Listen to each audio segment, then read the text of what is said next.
aha Adom TV dwumadie wei enkranhyensam me ameti dwamu a medi ho chia me ya osomfo Apostle Dr. Ni Tekotego enipa bia ni awoye bia ni awo pe na wiye enkonimdie a ede energy ne ahofama bebrewo se wodi nkunim asetenamu se wodi nkunim usikasemu enafofam mpo se obedi nkunim na yefe onyame so mpo se obedi nkunim nyankopon ati ompabo amnumu wapomodini se obedi se be yare so nkunim enipa bia wobobia agina nkunimdie so enunti ena se wodi nkugu a eya na efede eniwuo to nipa bia be nkunimdie na nkunimdie emakeke. Success is a matter of predictable outcomes of specific laws, habits, and actions. Success is dependent on outcomes made up of specific laws, habits, and actions. Success is dependent on predictable outcomes of specific laws, habits, and actions. Ubedi nkunim a ewo nyinaso bi enyinaso no eye nneoma potia ubedi so anamre emra ene ahyede abedi so ebiom su eka na suban ene neye a obeda na adie ene bema nkunimdie ayadwuma no kura ne say high achievers don't just stumble into success. Woni edi nkunim abrabomu woni aye bia ye born no se no wan fi prekope eni nkunim. They follow a success formula that makes winning inevitable. Wodi nyoma bi achi a ema nkunim de ampare won wo ye nyoma bi wodwene adwene bi enya suban bi anapawia na nwumere a ama nkunim de ampare won. Wonim se ye kosku dodo na be kosku atra classroom e be cha de e be bosom miensa ebewie ekire be ya nsohwe bako bedi nkunim yese wadi first obi so be poto wonyina so bi emre ya wodi sua ade nyansa eko woni tirimu subani a wodi sua ade ene ne ya woye emre woye sohwe no be kire nkunim di anahase. Whether in business, whether in your personal growth, whether in your finances, the key is not just working hard, but working smart with a structured approach.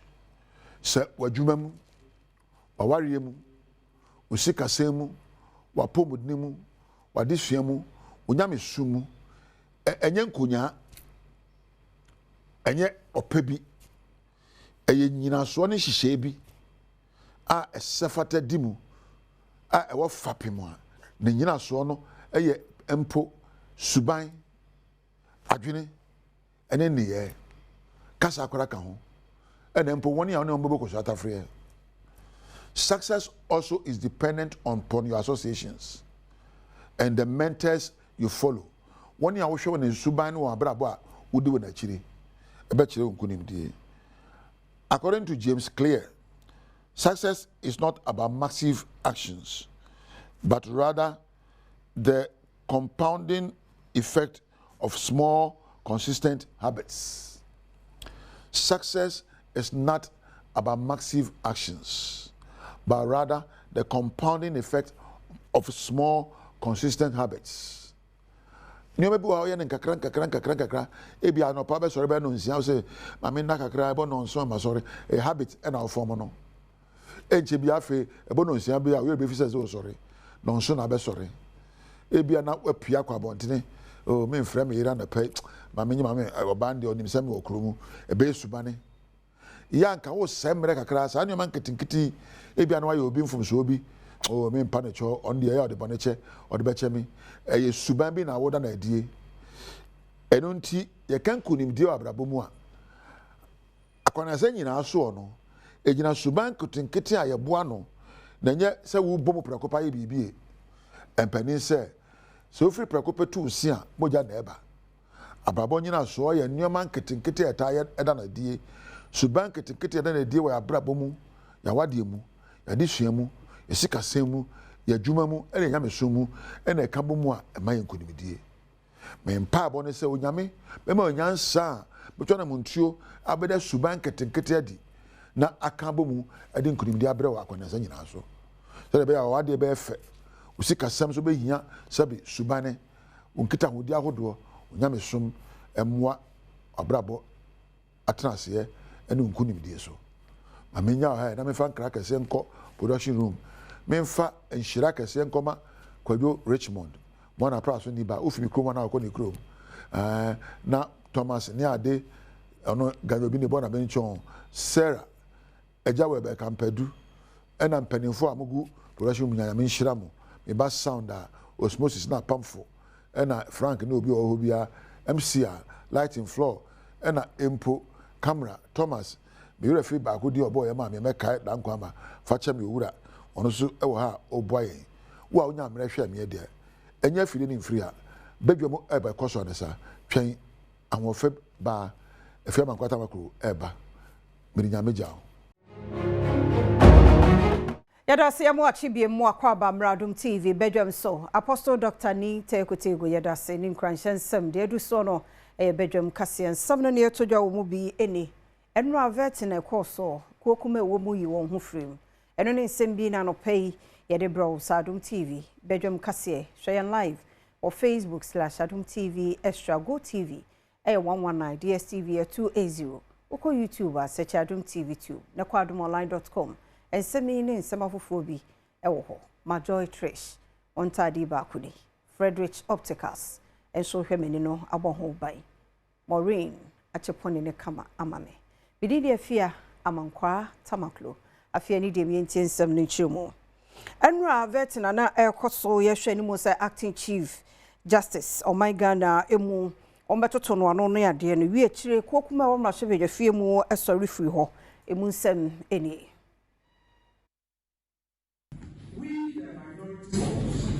hereby votes and to reject the nominee. We would want to state on record that the majority can proceed with the questions. We do not intend to proceed with any questions. We are, however, registering in the strongest sense that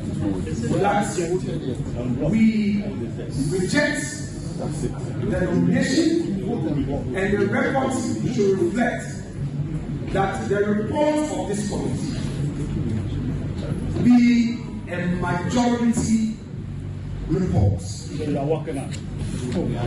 Dom kese no enso di tudwa se emfa humpo ne se womo asore ko womo nso enimpa se womo eka won ho boma womo betumi ahwe amadwumedie no akonkan. Well, there are so much processes. There are a lot of things we could do even in Parliament here. And I already told you that, and I was a member, I personally appended my signature to the motion that we put before the Speaker. And we got the notice, I think on Friday night or Saturday morning, that the Speaker did not, yes, on Thursday night, that the Speaker did not admit it. And between Friday and Monday, I don't know how fast we could be to file a process in court. So maybe we can consider that, or probably it is so shows. The veteran asin nkonya na course wo ho dom dodo no so de odi wo animu mahama yarega nso gina na so ka se wo mpene chena se bia ekokuma no omo ebekasa na nsemo no enhyeda enyina ehwo no so no so makwan eno so se de koye eni walk out and invite all the journalists. They will describe the work of the committee in any language. Freedom of speech. But before this committee of parliament, the rules are clear. What you can raise and what you cannot raise, and how you can raise it. I'll be surprised if after all these years in this parliament, we don't understand those rules. I'll be surprised.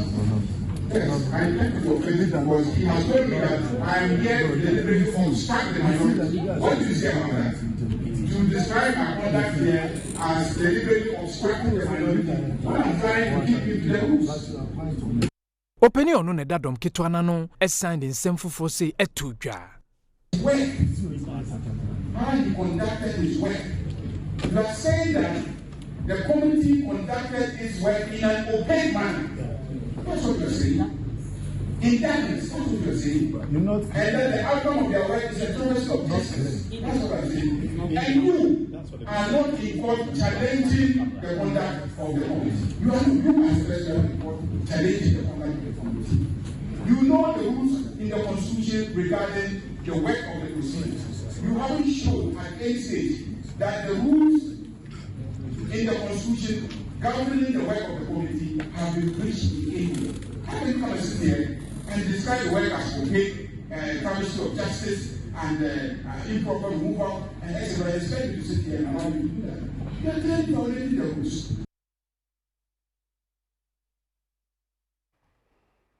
Young concern for Fromo, na Ghana Good Board Task Force, and so actually, Nipedio no enumo bia, one more AD Gold, Huja, and Yanakwan Eso, and Yanakwan Paso, Deputy CEO, Emma Good Board, and the San Semi Etuja. Follow weeks of intelligence-led surveillance and coordinated enforcement operation aimed at protecting the Ghana growth trading regime and strengthening accountability and compliance across the value chain. This decisive operation underscores Gold Board's unwavering commitment to upholding the law, sanitizing the gold trade, and ensuring Ghana's gold trade is serving the best interests of its citizens. Was signed in Semfufo say etudwa. All citizens and stakeholders are strongly urged to verify the legitimacy of gold dealers, buyers, and exporters through the official Gold Board Act, or visit our offices and ensure that they confirm, particularly for foreigners who come into Ghana and engage in the trade of buying gold without the necessary due diligence on whether or not they are qualified to engage in the trade and in what capacity they could or can engage in those trades are hereby cautioned. The Gold Board will want to state once again that we are highly committed to ensuring full compliance with the legislative environment established by Act 1140.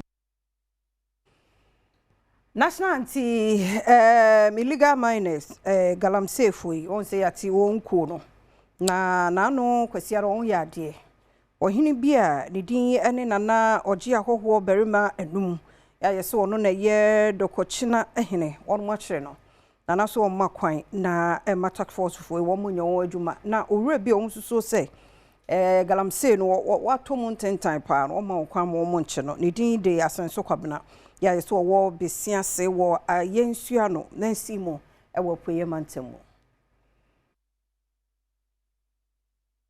Oni wudi mechi ye me ba mu hina de no ye no enye ada no no ye bechi illegal miners awo attack do no e try be illegal miners asema me kan ada na udi me yo hene eno akwese da ububu so me de choso nkron afi mu ebra na enwumre semeduasa abapa no nan ho enana na oje awoho berima enum a wono na esiese woye dokuchina hene ena nine more tax force foi ekoso ne pechi wabra na wonwuma wono mu edi ohini pese wotwintwan wono mu akwan mu nine more foi ko se enkopanyi bia na dende asenso kwabena wono mu kwakoso ne pechi esanse wodi mu ntintima na efuma gudi tu emfa kwampa so ewo mpotemu hono mu ekoso ne nso bra wokoduru hono na ohini enso ewo hono mu a wokire se wompene enne wochanso eka ho na ohini kaya wotwi eye Mercedes Benz registration number ye GT870-14 nanso ebra anoyiyi ekoso no nine more tax force eje ne hia no otimu a emprimpi de wamde ohini akakoma aposifo se wono enso no na hwehwemu ahodo a sebia no wono ema no enkoso Free ho aye Badwam kase na wo hwe no na osofo hwe nwumasua so Haruna Drusu se nei no aban na sinkiti hyehyɛ mu odin pan mu oduro no de be ma akyekyerefo se be ya wonum adwuma wonum eye ne ho betie ho be ye kama nafua enum workshop a wonum eye de abo akyekyerefo ase na odin semi etudwa. I listened to the Rwandan Minister for Education who spoke about Teacher Management Information System. So I turned to my aide who was behind me and said, look, get Dr. Adai Poko, get Chairman of Council. Now I've added Deputy Director General GS to pay a visit to Rwanda so that Ghana can learn from the Rwandan experience. That is what today's meeting means for me, that you have shared experiences. Even though Ghana may have chalked some remarkable success, there is still a lot we can learn from our peers to improve teacher regulation in Ghana. I want a senior programs specialist for UNESCO, no assign convener, Edema Jumedi, Dr. Victoria Kisachi Kanobe, and so Enkase more than some we say any two jar. In terms of teacher professionalization, you know, the quality of learners is based on the quality of the teachers. So when we have good and well-trained teachers, definitely this will impact on the quality of the learners that we have, and at the end of the day, the proficiency of the workforce for a particular country. And in Africa, I should mention that we are still struggling in terms of enhancing the quality of our teachers. We still have many teachers that are licensed, they're not well trained in different parts of Africa. And probably we could say up to 60% of our teachers in Africa are well trained. There are many that are teaching who need to be improved in terms of their pedagogical practices.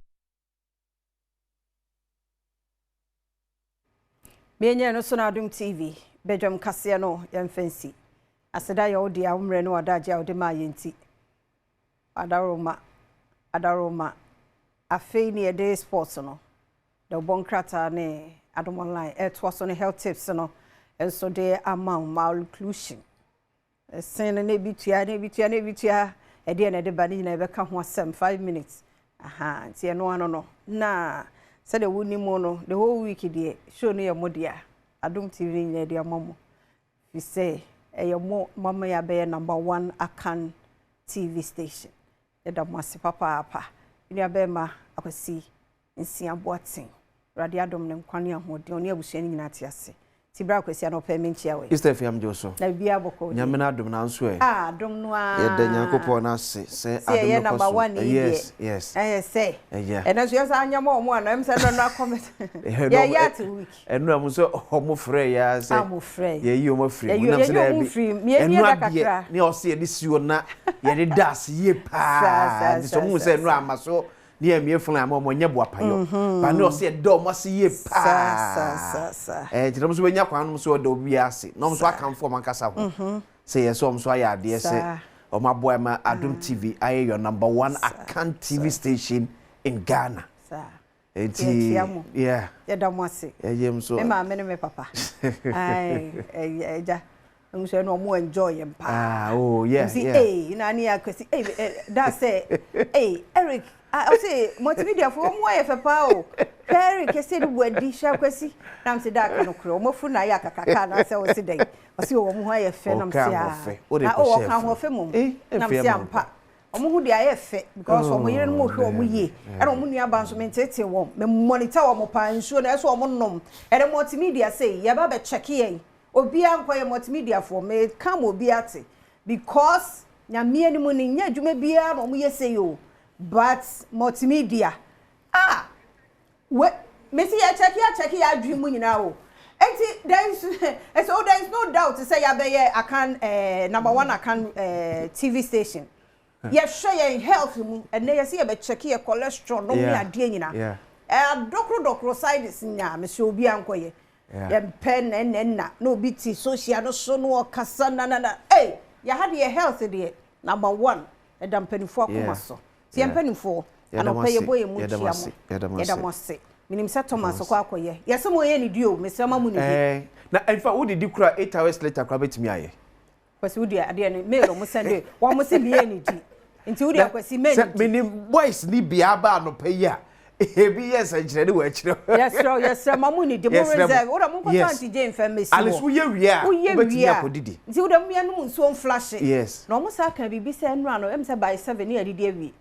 obi didi 10 de aso asa adi ewrade no mo kai no say be 7 de no we didi awi what do your last meal what did you last meal we ain't take you more than 5 minutes dabi ain't take you more than 5 minutes yes enu anu I check the so mo de check ye hwe bi ai ti we de tiefo ye nyira mo multimedia mpanifo na ehwe apomden na ya kan obi ti fie obaka se ni wura fi no wadidi ti ye ka kire wo mo se be ya wo ba na me yadoma by 9 de no ma ba ma ba be check ye ti ye mpanifo ye da mo se wai obi nya we nyina ye ye o covid time ye and not check cholesterol here not less than 200 cedis o say check cholesterol not less than 200 cedis nti we de ye ya free ye team flow akatwem there be be free na hunu o health status because cholesterol ya ade ba ko a ekum ni papa and the blood pressure enam enemu ana akofa stroke dia because baby no na a block your veins no blood no entimi nko na etimi aba because the arteries no se moja na ekum no ni na block it edu to one maps me sano treat na sha said o na epipim from ye kan se ana se na ache me ana se nya nipa na achew eye moja na entimi ne afurisa ye oni padwem no ena ama onzan no na sa no treat tiwa na do na epipim na wo komrika kokoko nya na betimi aso ne he check cholesterol na se ostra at least within 5.7 what year na so say over form oh yeah me check pa me cholesterol there yes eno ye last year amane hunu eno amane ni ada ho sa no sa me kan no mu didi agro na kakra ko na ni no hu sa kai nyane na so a and slim for no ho so mu ye okay to hu a mu odu no ti so man say de bi o man ka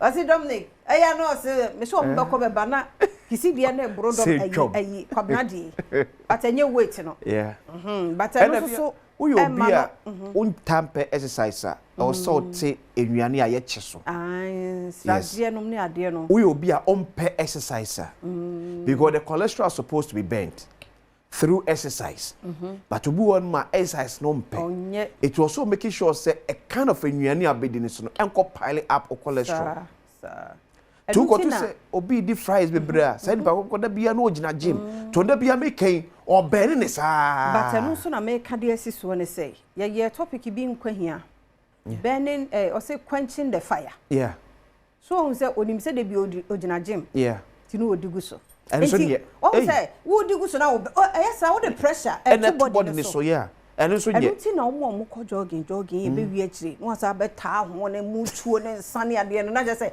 ade na wo ye mfa so be ne anwa ne nam bebre bebi ye dure nam wi ye nte so unya ama ne so wa bi a ukọ so so unya protein ne de na nwa no na ponchini kwini de je say bi bia types ni nyina du so e ha dwen catfish say de pa but yes soup no no ye better than ya to no wa we yes once a while yes but abuse e man nya more e man nya more we maka da ye call yes asempa health work na enu obi nyina ne fa fom kudu na yesi aduane e ready ofi akọji fufu energy and bob because we exercise here say why you say dia gu so enti de kan nyina ya do papa bi multimedia mpanifo na ye dia ma ne staff and anya a day 2 days na ye kan the first one say e bi kwa mo so be take advantage of it on say wan hwa na obi aba ha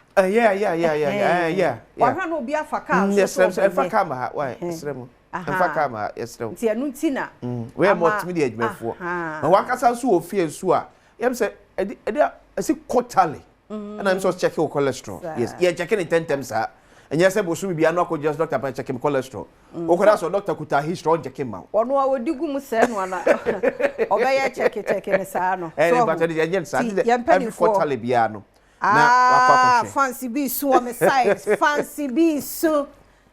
Gino, you two. Okadia baby esi. Bemena, no pembom chiao. But I say, papa, say, oh, appreciate me. Yamishao. Oh, until no support and no.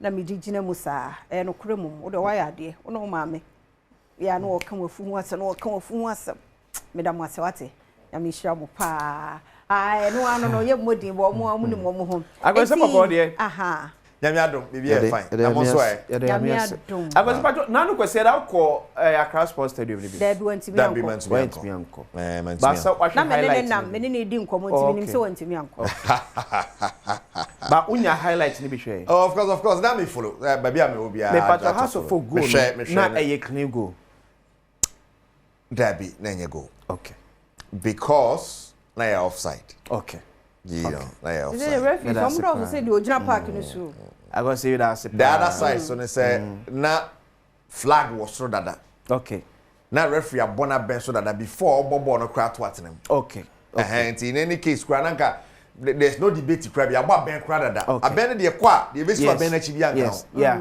na ti the floating ball no na kopim ne player o assist no e ba o ko ni mu no na ya aba ben dada ti no enka ho kra e fe de but amfa whether se pa de nchirimu akoso di amaye yes amanfo ati ase but dame no so baso yes this weekend yes this weekend memen day ya watakade esro so ju hudi pa nya fie de no so ju hudi abra enye akwasinsia kind of dame na making edu wa ye hwere baby ehu ye nya no nto ho ye movie on dada akra me aye color party nso nti won de wate no ho ase uyi e cho besa de no ho ahye bibi fufuru me mpe kasa no pe tinya me yaduma papa can we na I'm for beside the exact place no it was a tackle this one yes the director so not hall yes not hall tackle not ya no pari ejire mu de click ano bed ti mo me yin na yeshia unim to abisha memenda ya unim to abisha nya no be mof that be nya ko ayi ko fiam pedu a wa hye no multimedia kire ha na no dede sa that be we mama na ko hye kumi a wantimi ama de me wo class unim se wo be wo class na be shebo masa bo hye de I was iti me nyama na eto aso jama no ntini e guso aye kai o say dame no be baso opeso yi massive film manum ai cause wasa enti ye nyai ema ayo kesi edu bodio ai over good mo se mo to aso na medase na no price ya mo bia kwa ba emra che da gudi mu nsam na to aso se bedwuma wo kan nsam na to so de se fata se wote no prince Franco Trading Enterprise phone papa fie de esi akonkon ya de ba Franco Trading Enterprise papa cho bia phone bia just a phone my Franco appliance bia just appliance dem my Franco nti anopai no na de ya ka de a cha nti also so ya wide na ne omuni sa also bro nya ba yo pa bibia to a Bora Franco Trading Enterprise ne ade now ya kan sa no ya monwura mu na ye nhwe de ekoso agudie ensemo pade botwe Pablo Waima me producers ya na waka de nankasa kakejwa ne Erica Siedu Bori ye be hyase na ya de ya fi Manchester United amanfo amanso me wiara fa beti asifie ahwe de ekoso ewo fie na Ruben Amorim wono na kwambia so ye manager de Manchester United and ogiri international break ya mai aya mayi kra onya na nka to say omanya certain momentum no o kwa na say bibi betwam say ya na hadwen pa hope say after international break on beto so na say na nema si ko na konesa right Ruben Amorim ne sama what here to adwano no nti no ho asema no na ya kan sa no challenge so ma say the Black Stars of Ghana this weekend almost gina mu anya sam keto akra akokopie mu amani abre epese kwambia so international break be take advantage and now Western and China City on the 14th of November I fie the year no Japan gina mu den ya hwese kwambia so no ya de Japan for the bepim so na nti Japan and South Korea and omo mienu nyina ne omo de I can see at the pim so nti in Southern City at the Ebro Nano Pay. Henry Asante Chuma ahead of those two friendlies Basto this weekend.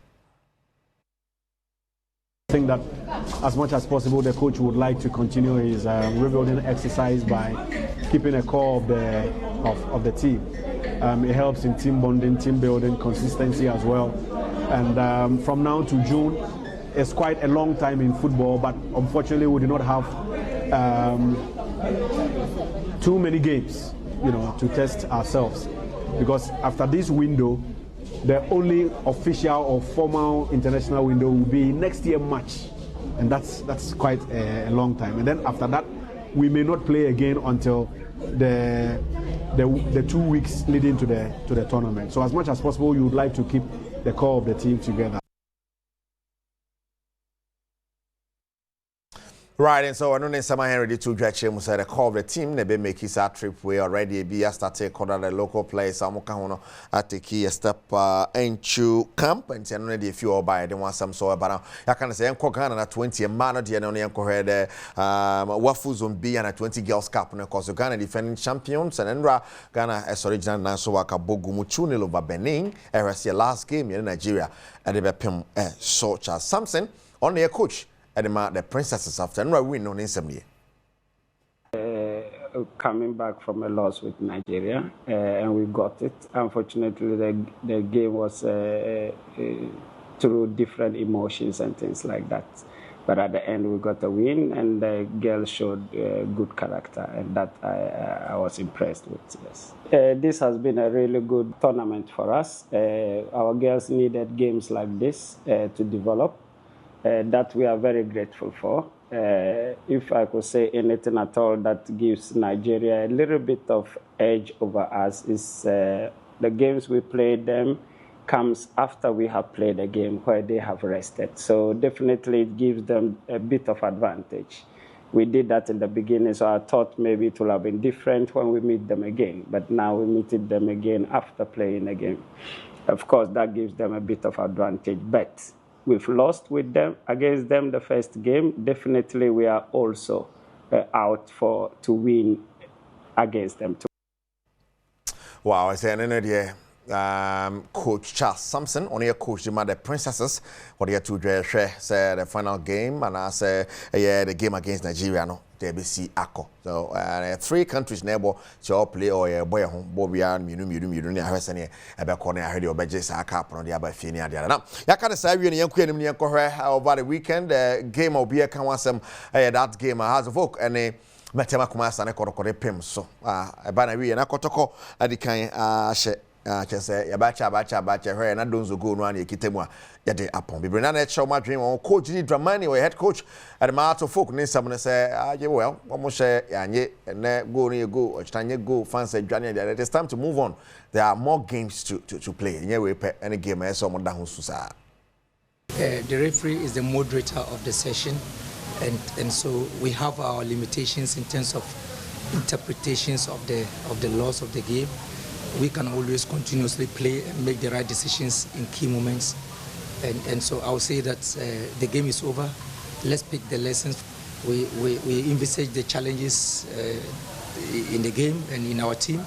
And then we have learned a lot from this and from this game and then also from our opponents going forward. And so we'll pick the lessons going forward and then we'll continuously be better. Wow, so I don't know somebody Dramani to draft. So yeah, how to picking lessons going forward, no matter how to be better in subsequent games. Now, Tamaklo, board member at the Mahasvo. Now, Dr. Edin Samu to Jachem said, refuge in our cancer, a surgery for Trinasopa. Won't you mean Casa Asashe, when you over so much saying? Or new referee Dibakusi, Dr. Joe, or Japa, Dr. Tamaklo. I will only appeal to the FA. If they want football to grow really in this country, to take a second look at our referee. Indeed, first thing I noticed was that the park was almost empty. A match between Hasselhoek and Kotoko. Those who were present, such a shameful act. Years ago, that same stadium will be fully packed. But the numbers have started dwindling. It keeps on going down and down and down. So you must ask yourself the question, what is bringing us to this state? There must be something wrong. That unfair or impartial referee or partial referee is what is bringing this beautiful game to a disaster. Right. And so I know the Dr. Nyahotamakro adhere to a job. But referees manager, well, let's quote the Abasobos from Kwama Reginald Amwa say the air cassa wanyado on the referee di match and a pa and spani or that referees are no Abonabaso. It is a clear situation of offside. Clear situation. You understand? Okay. And this is just the basic law. It's the basic law. The player was playing the ball backwards with the head. So he was playing the ball out from the zone. The half player who was behind him also jumped to play the ball. So a half player looked see a calm ball. That was why so in this case we call the trajectory of the ball. And the trajectory of the ball exercise, that is the direction of the ball exercise. So ball it means it was coming from the head of the House of Folk player. The House of Folk player who was in an offside position now came onside to interfere with play. Who hear the whistling from the referee now? The whistle even went before Saha's player bicycle kick. So at the time the bicycle kick went, the referee had already blown his whistle for that player interfering with play.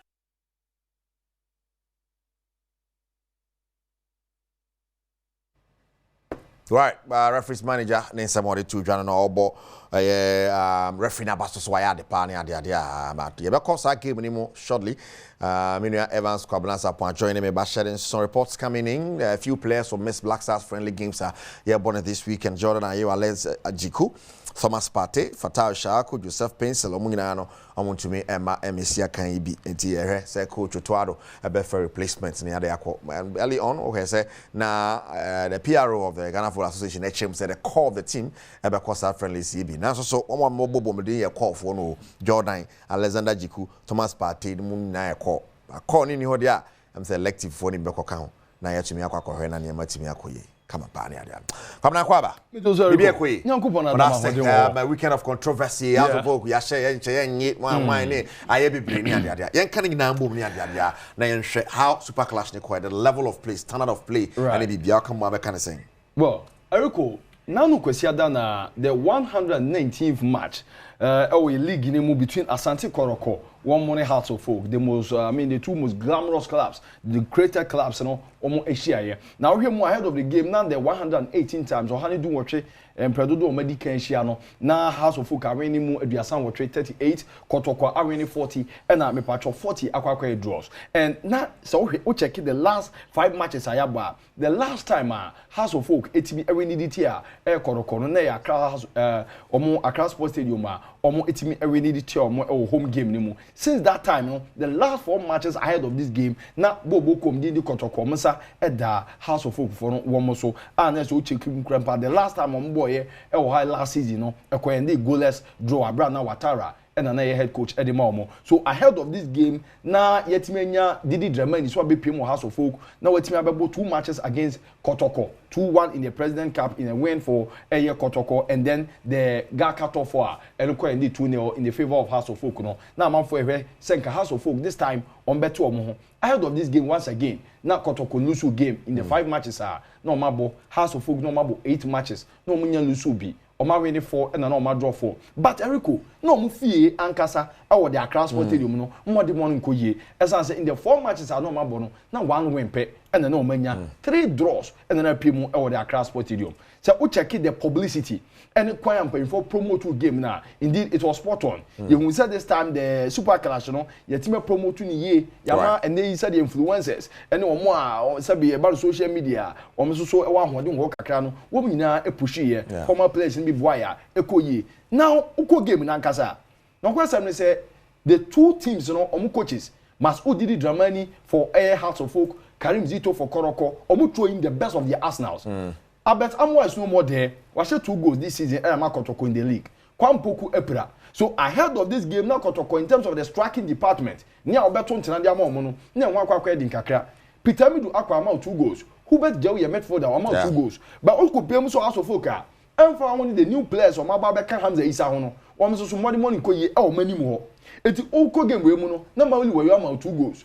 Sanso and Abrantel Eddie Hamza Isan one 2 goals. And then the likes of George Pakumu and so one 2 goals. You need play Bia or both Kotoko and House of Folk and at least 1 3 goals. As of now, Samuel Takumi lead with 6 goals. So Eban Enimu Honankasa. Clearly going to this game, no, you shouldn't be expecting more goals. Most especially recently on matches are Bono. Yeah, not goals on 10 p.m.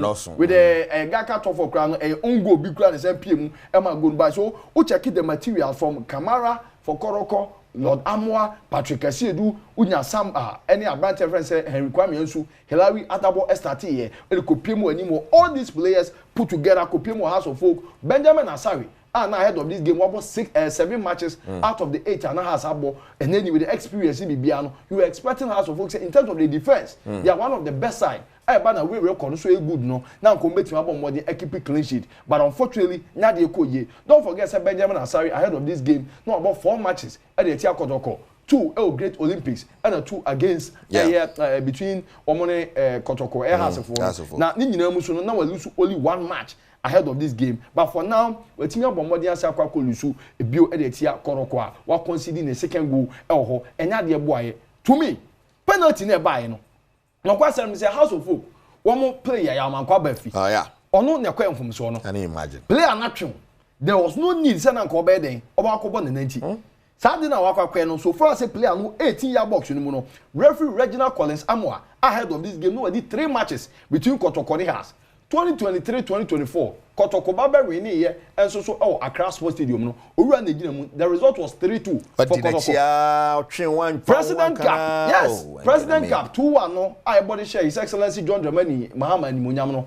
Reginald Collins Amwani D, and the Gaka top 4 now House of Folk every year, no, and so say only the so this was his 4 game, not ODA. Now they came the 30 matches in the league. I show 106 yellow cards. We show red card 6. I'm a penalties no about 5. And so run a bad experience in the Super Clash. Now at least or kakra. Sab now a penalty no GN. He was spot on. There was no mistake about it. Yeah. Aside that, so some of the 50-50 balls just starting game no. Now so we call the House of Folk. But later on, so I check pressure ahead of this game. Eriko yen na Okroma. Ya catch us up penny no House of Folk for this OD. 3 times I know only 1 time pen and House of Folk for winning. And on moon some of the decisions are ya no tactical or Kotoko as match muno. Ya na call the match Kotoko. It's no akasakasa ba. But later on he came to settle in the game. This particular goal, Akofa controversy, I mean, Mauli Wayo go no. Clearly he was offside. Ya cast offside that law 11 of the game catch up say. Time and nipa na obe pejabo, ya man nipa no ebeko no target no. Him fa na target no. Say ya man go no, ama yetinya hwa. Ball ni. Bonza Brantel did Mauli Wayo. He was already inside. Enya no ni so omo birthday, omo dey say controversy we ni beba. Time and ball no ba no. Na at least akwano wo inside. Our three defenders no. So later on, all Babeka Kotoko defenders no, ama Kotoko player Nitiaka no. Na assistant referee to Elika Bonavesel. And a referee Reginald Collins Amwa Bo Nabe. So Eriko, clearly, ball no offside. And he said to should be abound. Maybe rated coach in performance. Referee, that is referee performance. Reginald Collins Amwa, remember 65%. Wow. The day and the review no to say more than one and should have bad sir. But he needs to improve upon his performance. Aside that, Oko PM or spectatorship in terms of attendance. Yeah. No question, me say your contract akra. This is Kotoko. They be breba eko mu nyina Eriko. Nipa ba ho no. Unza Accra Sports Stadium no 40,000 capacity stadium. So you expecting say at least yenya kra no betime nya 2,000 plus. Nipa na ba ho no. Betime catch on say yes, e be o betime 2,000 there, but o mu 2,500. 1,500 omunduru. So a child say yen Ghana Premier League na president of the Ghana Football Association. Owura Kurt Edwin Simeon Okreku. Wa catch Ghana man na say the best Premier League ever witness no. Ye best the promotion they need to keep on. I mean the two. Well, maybe now Gen Z for now ban no so near the yes strategy no. And that is the reason why first, no? Yes, that is the reason why I make catch say I'm happy with the way all my influencers only way promote. But let's talk about the way no gidi kakra ba so actually. Now on this Hussein Manika catch say ahead of the game referee no NCC the release by say Kebe ya NCC Reginald Collins Amwa. That's a big club place ni trim. Good. So going to the game no players in bebre wa no mo no na sepo no mo nye de o mo pese obedi and that particular goal no sabe ugo pemu Ingresia English Premier League in the real thing will be a GDA pass and the best. Machines are hot drawn cameras. Anthony Taylor, Jared Gillett, well, in the apology was fast BBO and all that. So that's thing now. Hussein Mohammed going to this game was one of the players. Now you expect to make game changes. They are House of Folk.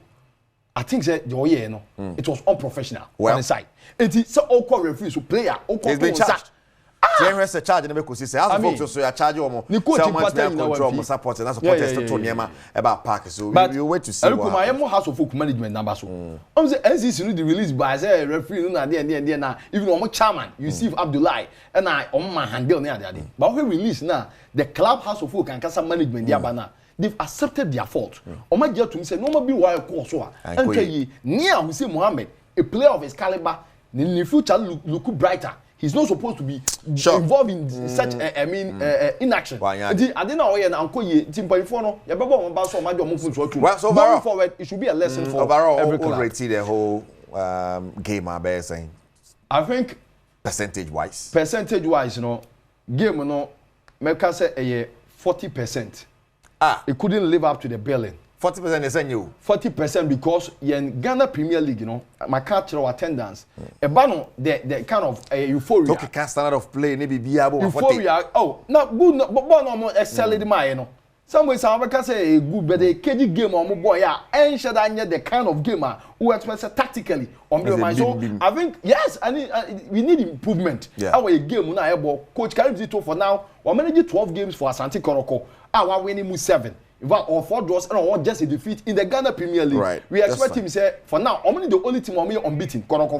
They need to keep on with the momentum. Neya African, but as folk losing their first game in the league. Sorry, first game in the league. You know, we are expecting them after 9 matches. Now they need to rectify their mistakes. Now they know almost finding in the winning ways. Wow! And so when my director Sarah Parry at the Kaguma so say, "You are no more my washing plans that." And he say, "I wash no we be or corner outside Accra. Why plan that? Or some free we have for say my nyama we have bedra. It's omuko. Inti na I say no say I think want to me uncle go no house ni. Inti uncle no I washing plans for Akumase that. So call you know. Tell us out in Sanaka so.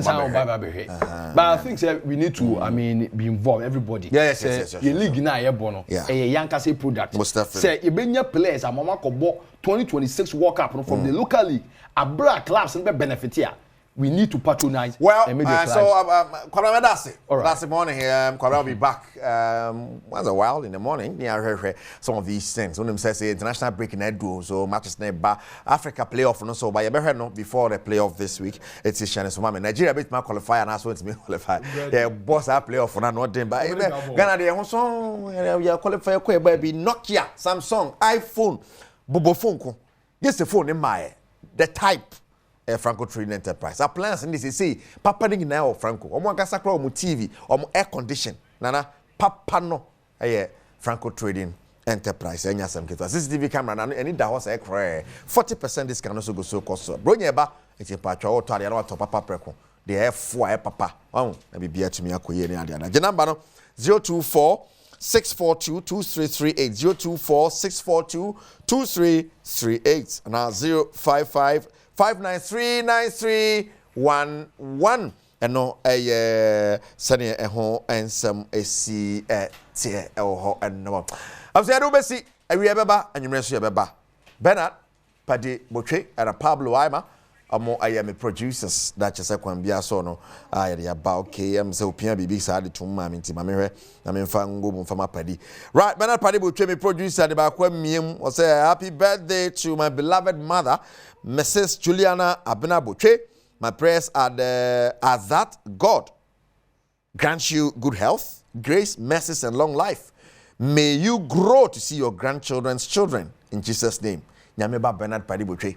Ana Osiem Famane Mame. Padi, and now Mammy birthday, Joe Mame so.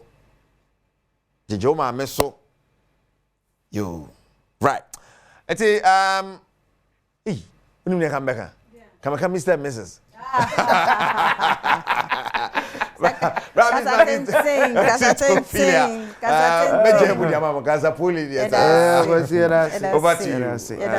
weekend dinner, me 1 year anniversary. Oh yeah. Mejemo kwa August kramia na mipia be head say. Jamenden. Em say una Yesu na so. Mejemo this weekend. Send bombo na kwaso abomo ho ban.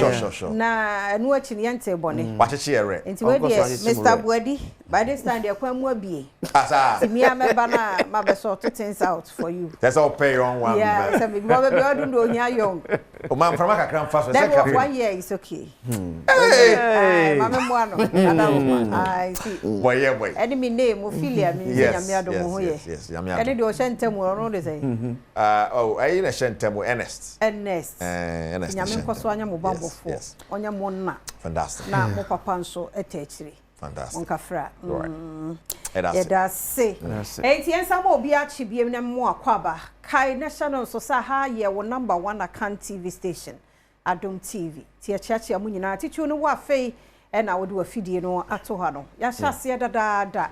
Inti sports na Eric Siedu Bodi awie no. Radio for 97.1. Ya achiachi amu nyina ye mo nyina akwaba. Enura nkrofo osu se ye bie phone lines na mre no.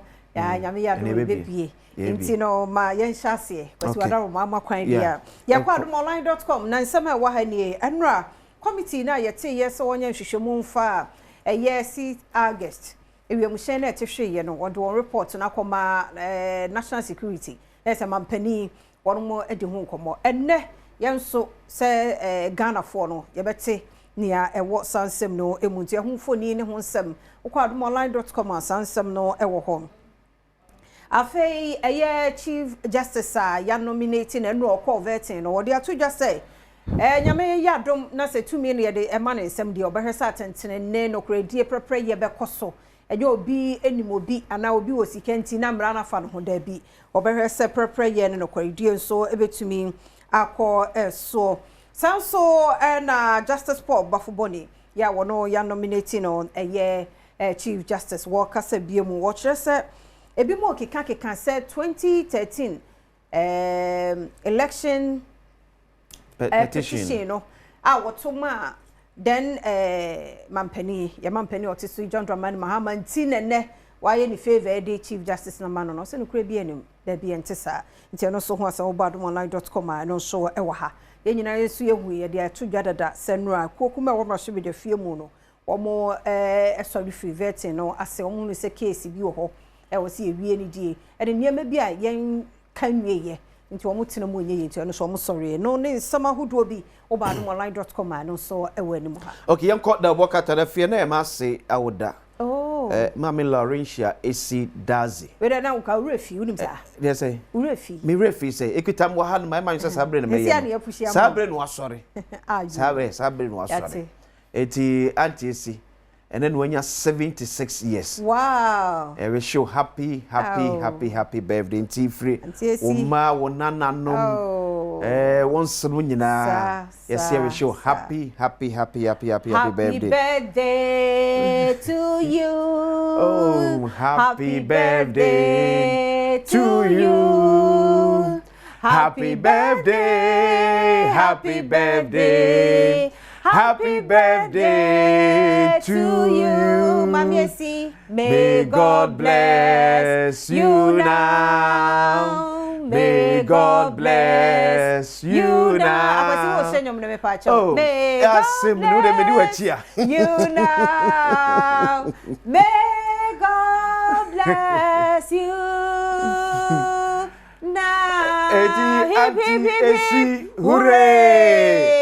Happy 76th birthday. And confirm out. Onyamenya 100. Yame ensha. No mi aponi mu. Enti mu nyina mi abie. Na mo jam fafa ba bia wo se fefa. Amen. Anti esi maka ni say die, we ya fante ma mi ame no wa wie. Ti we dey birthday no ma fante ni nsu. The Ghanaian Times. Evianie. Enti Chief Justice dem so wa Canada or say nomination no or se fata. Any day a man. Government approved 9% pay rise for public sector workers. It's the next minimum wage called 21 cedis, 77 pesos. To no be a joint to less than 500 Ghana cedis. It's be a minimum wage apeja aqua.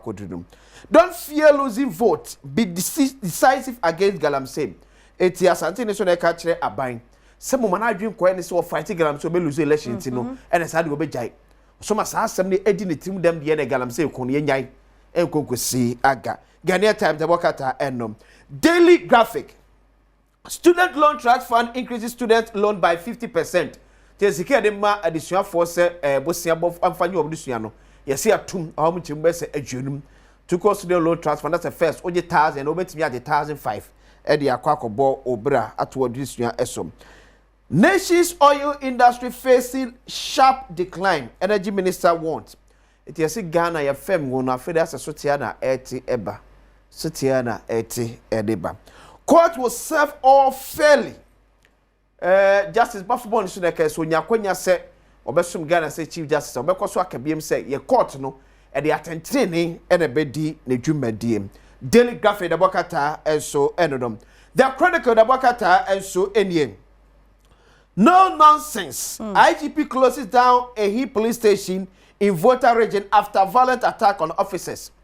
Tabra Amrantu will be caught to sharp police for ESO, Ewo Framantem. No, IGP actually a police station. Yentum. Sebonso Simuno need some phone ESO ESA. A trouble chieftaincy bra or my issues claimant okay, some so to Kwabinya Akekai. Presidential election should be held in November. Bafubon ne can see him. Second, maybe ye pa. Ye man penny abatono, ye famra bronya bosumi November bosumi se na be ye benya kwan na menti wase bi o won betimi asese ansa na je no bosumi du won mo a ye be so man penny no in. Africa needs inclusive AI policies grounded in local relevance. Eti orachi Julius Zebra na kan say AI na beboa pa na bom ye nya abibi man ye beti ye so ya mamre ne hye ase na etimi aboa etimi apem de akọ nanim. The Chronicle the Bokata enonom. Daily Post Gold Board, National Security arrest 25 for illegal gold trade in Accra. You see, actually, Pabesa Adjunu Enum, you nam koti kwanso edi gold dwa ewo ye mai emu. Daily Post SRBM Chief Justice nominee explains why he sentenced notorious Atayi to 70 years in prison. To see wabechrim as Atayi se ko manifestation as 30 years ebi ankoko bako aba betu na busu afọ bedu omu dem. Na 70 years oba no Badwam nkura wawu ekọ so weni niema abro sentence Atayi na ba ne timete o man 70 years so for koda efiase.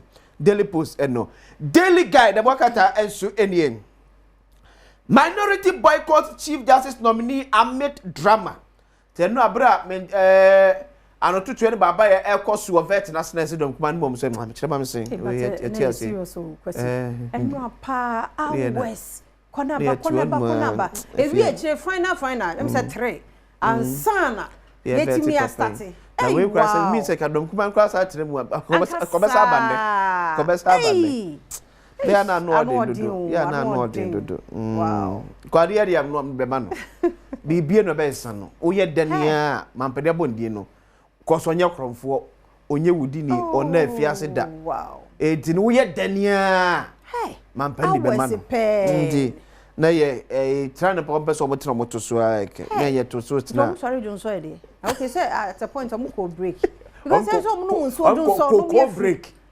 Coco break elo ekwe if you na so full line na every aka yeah the phone lines ne baba na me so me headline me dey ben yesre ni die mu afitafo no ankofo de o mo ka se ba na mo tutu mbe wi eche mo de kano oh ene ba ku bi ameti ye me ra wo adai obi de ne ka ba yese mi se ye spray kura ye mie ye se tundra yi bi wa ko tu de atwia for bata ne maso oba de so anka je wona ne ba de o hemfinfi e na keto na obo no so ato na twene ba bi na pani no chese yes remoni die mu obi de ne ka bro sie every day wo ko fi asesa kam every day nkofo ka every day yes remoni die mu unim twi ne titiru ukotu ayedin se wo de sign triple na abetu nipa no so se ho na ebetu ya ho na ehwe hwan master no shop wo no na ebonika we yes obi de share obi yire obi ma so make sure say nipa bi obetu ka ni si enye fitafo nko a enkoma bonsuo mu fonso mu amobro ka se uni driver's license entu obi ka I think say yes managers na wo no mo ensure sa de cause assemba wo manager na wo na ho be ba se wo ne eche wo uni driver's license entu obi ka enti na ko bonsuo mu a ye onipa ba ko mienu omo na ka lo pese okọ ehio mefa The first one some doesn't make you a driver. Just say. Only driver's license and two obi car. Na semba. Bo ba chiro pa. Say me dwen ho amentiase. Say nipa no wo. Na wonam ho. Ye bo okwadu. Oh, for the woman so say pemra ne say kenye so de ko fitem. And say the car the city fin ba kokotu no driver's license. Ke nipa na the car no so benya asem. Wow. Yes. Yeah, the wakwa to am it would do car ma obi a only driver's license. No de konya asem a wo ye o car no na benya issue. Wona mra na obedi. I am a ya no pay I me ya me dwen ho amentiase.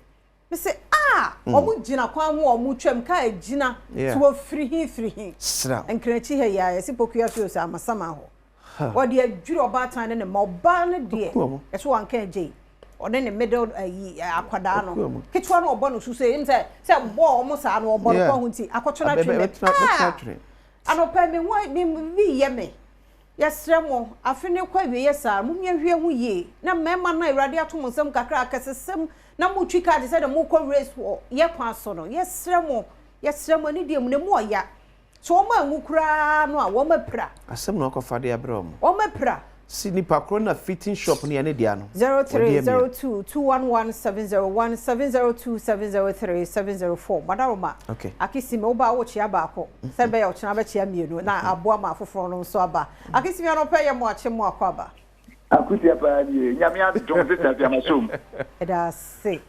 tafia adom multimedia nyakopon hira mo eda se se aketetu abenya ahofa na Africa hira date eba hire but nyame hira mo papa mo adwuma mo ye buei na that akanus man nye kran comment ya because the oti kanus no wi a wodi na ntene to a se free ho pie ba for the ekeke na tafia adi because wo bibia ni anyaso be kwai constituency ma NDC for enya dia na fe nyefe se ye panini bi se wo ye MC ya boy for say ya boy ya dum pose ni je mani pani ntwane 4 years and I say 8 years ni pani ba say 8 months and I say 10 months near that say I can want them because I dey that ho MC bi en ho for NDC ma what near 2 years e bi no mo ye MC ona bo sabase obi onya 10 months bro o mu di no ho konkonsa e na wa yete papa no so nya hwe mu ye njai ne ba ku that's 2 p.m. on Swaba. Beme na no pay ye chiao.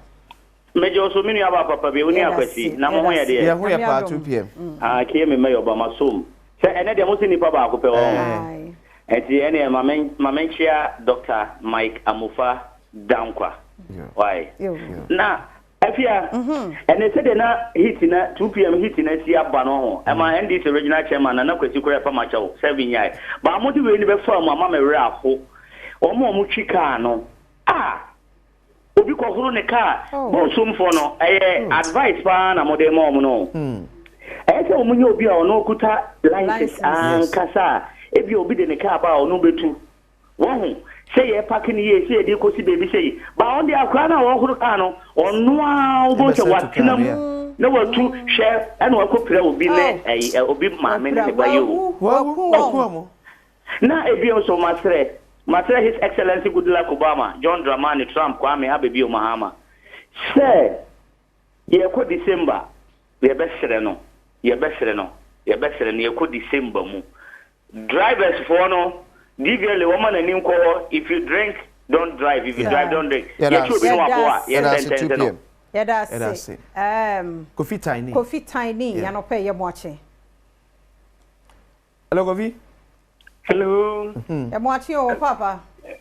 Boko until Fiama Jimoso. Yes, Namo so want to say. Yeah, we are pa, yenti away. My comment so my mention MC was a bit quiet.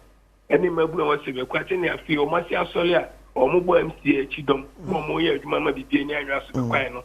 A queer no for what's Minyam Lebam of the Swatche. A dancing in Bibiania and Rasquat, you couldn't live by a yen, Bibiania and Rasquat, any coy yin. A bomb pie might be Bibiania and Rasquat said, Yen, I am for a jump and flanny the flat, and I've a quite man, able to put. The last caller, Jama. Medofo Jama, I am watching. Good morning, this is Tafia. I just saw Papa into you. Patrick Jamal and Mediwadru Masi. I'm in chief of staff on Obujilla Zabra. I'm in chair fabric is MC on Obujilla from Aqua. Tafia. Na mo kase Chief Justice said, Badwam and Kasiam family November, Kayashan Kay, November and Kaya. Then who say a year moment, but advantage women are disadvantaged as well because last 2024 about 2 years to show 1 month the pioneer may see it. The case we did in 1 month and a galamsey last just 1 month. The business I think a year 2 months and can see any busy. One young command and can just say a woman they have a ton. There was so much near home because they would depend on the baby so corner and Meredith and Nima. Obi bet me near my party to abuse the man. I just said, me corner there. My man said, I'm quite to send you see last 2024. And they don't say idea what the woman do money to from no for you because I know more percent of them moment. Yeah, that's Papa, the Munina say, I see, I don't my health tips and twas a malnutrition. I home commodity 5 minutes here na if you be koso na by the time you baby Friday no what on was here to ho anamon 5 minutes yenchemba and then some more about Badwam TV health tips ewo Badwam so na malnutrition ya ye di ho komo ye nwie kura so ye hu suspect bebre nti e ma no nya problem and him the four bonus aka ho asem ne dey mean say solutions ewo ho aseda ye endpoint homeopathic clinic ne dia Mr. Yonko Honko Shia Pumude 0244867068 Tina etinedwem eboye oye dental specialist oboye oba enenso yemu akwaba nkomo no hwe bedi bewie de na nipa ya so maba wo ha no ebebro wadwen so nti malnutrition yemwe courses ade na deba okay me that say malnutrition medical ya amaya started the de wo no okay obi yo ha hu say ne papa ne sin no esusu okay enkola bebe from papa sin but ne maame jo esu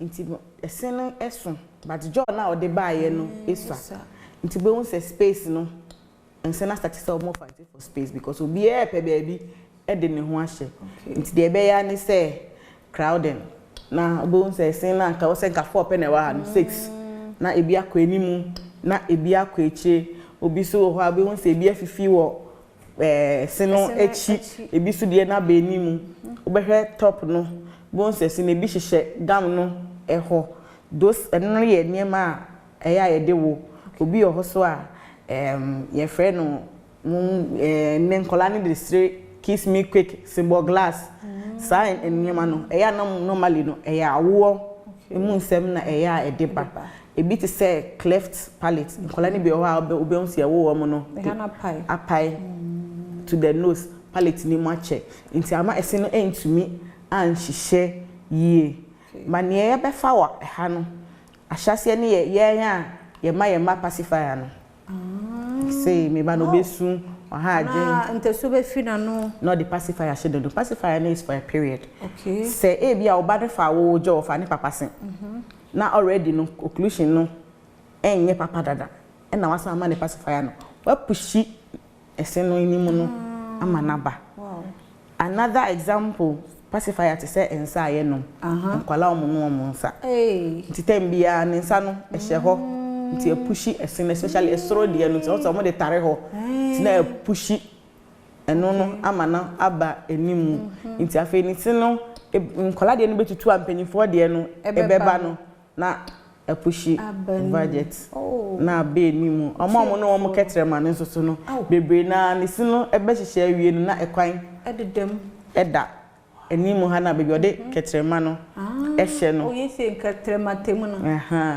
nti ofe obeka ne siansi so no na ekwan no nti se ke besi so sei no space no aba abeda ha moles ni primoles ni de nka etimi asisu but ekwan nti sa nipa no sisi ano o cha na pure water this all de ko onya na ntwinama eho no de be ko ntimi fa ne sinanim no sinanim nyina nso bia wo de djuma yedi eha na ye de te ade ba ono no ntimi enyusi eho no na another way trauma akola bi yo ha wosa no pa na wa boho ye show the speed especially ye ma meme na wa boho yesa na sometimes enu so etimi sei ye ma no omosin enkola bi yo ha oba no ese no afrafra afrafra but time so say nanka we betu na parents na come me say no pese muntu say dia hye ne me mpe akola bia wo mixed dentition our time a ebi tu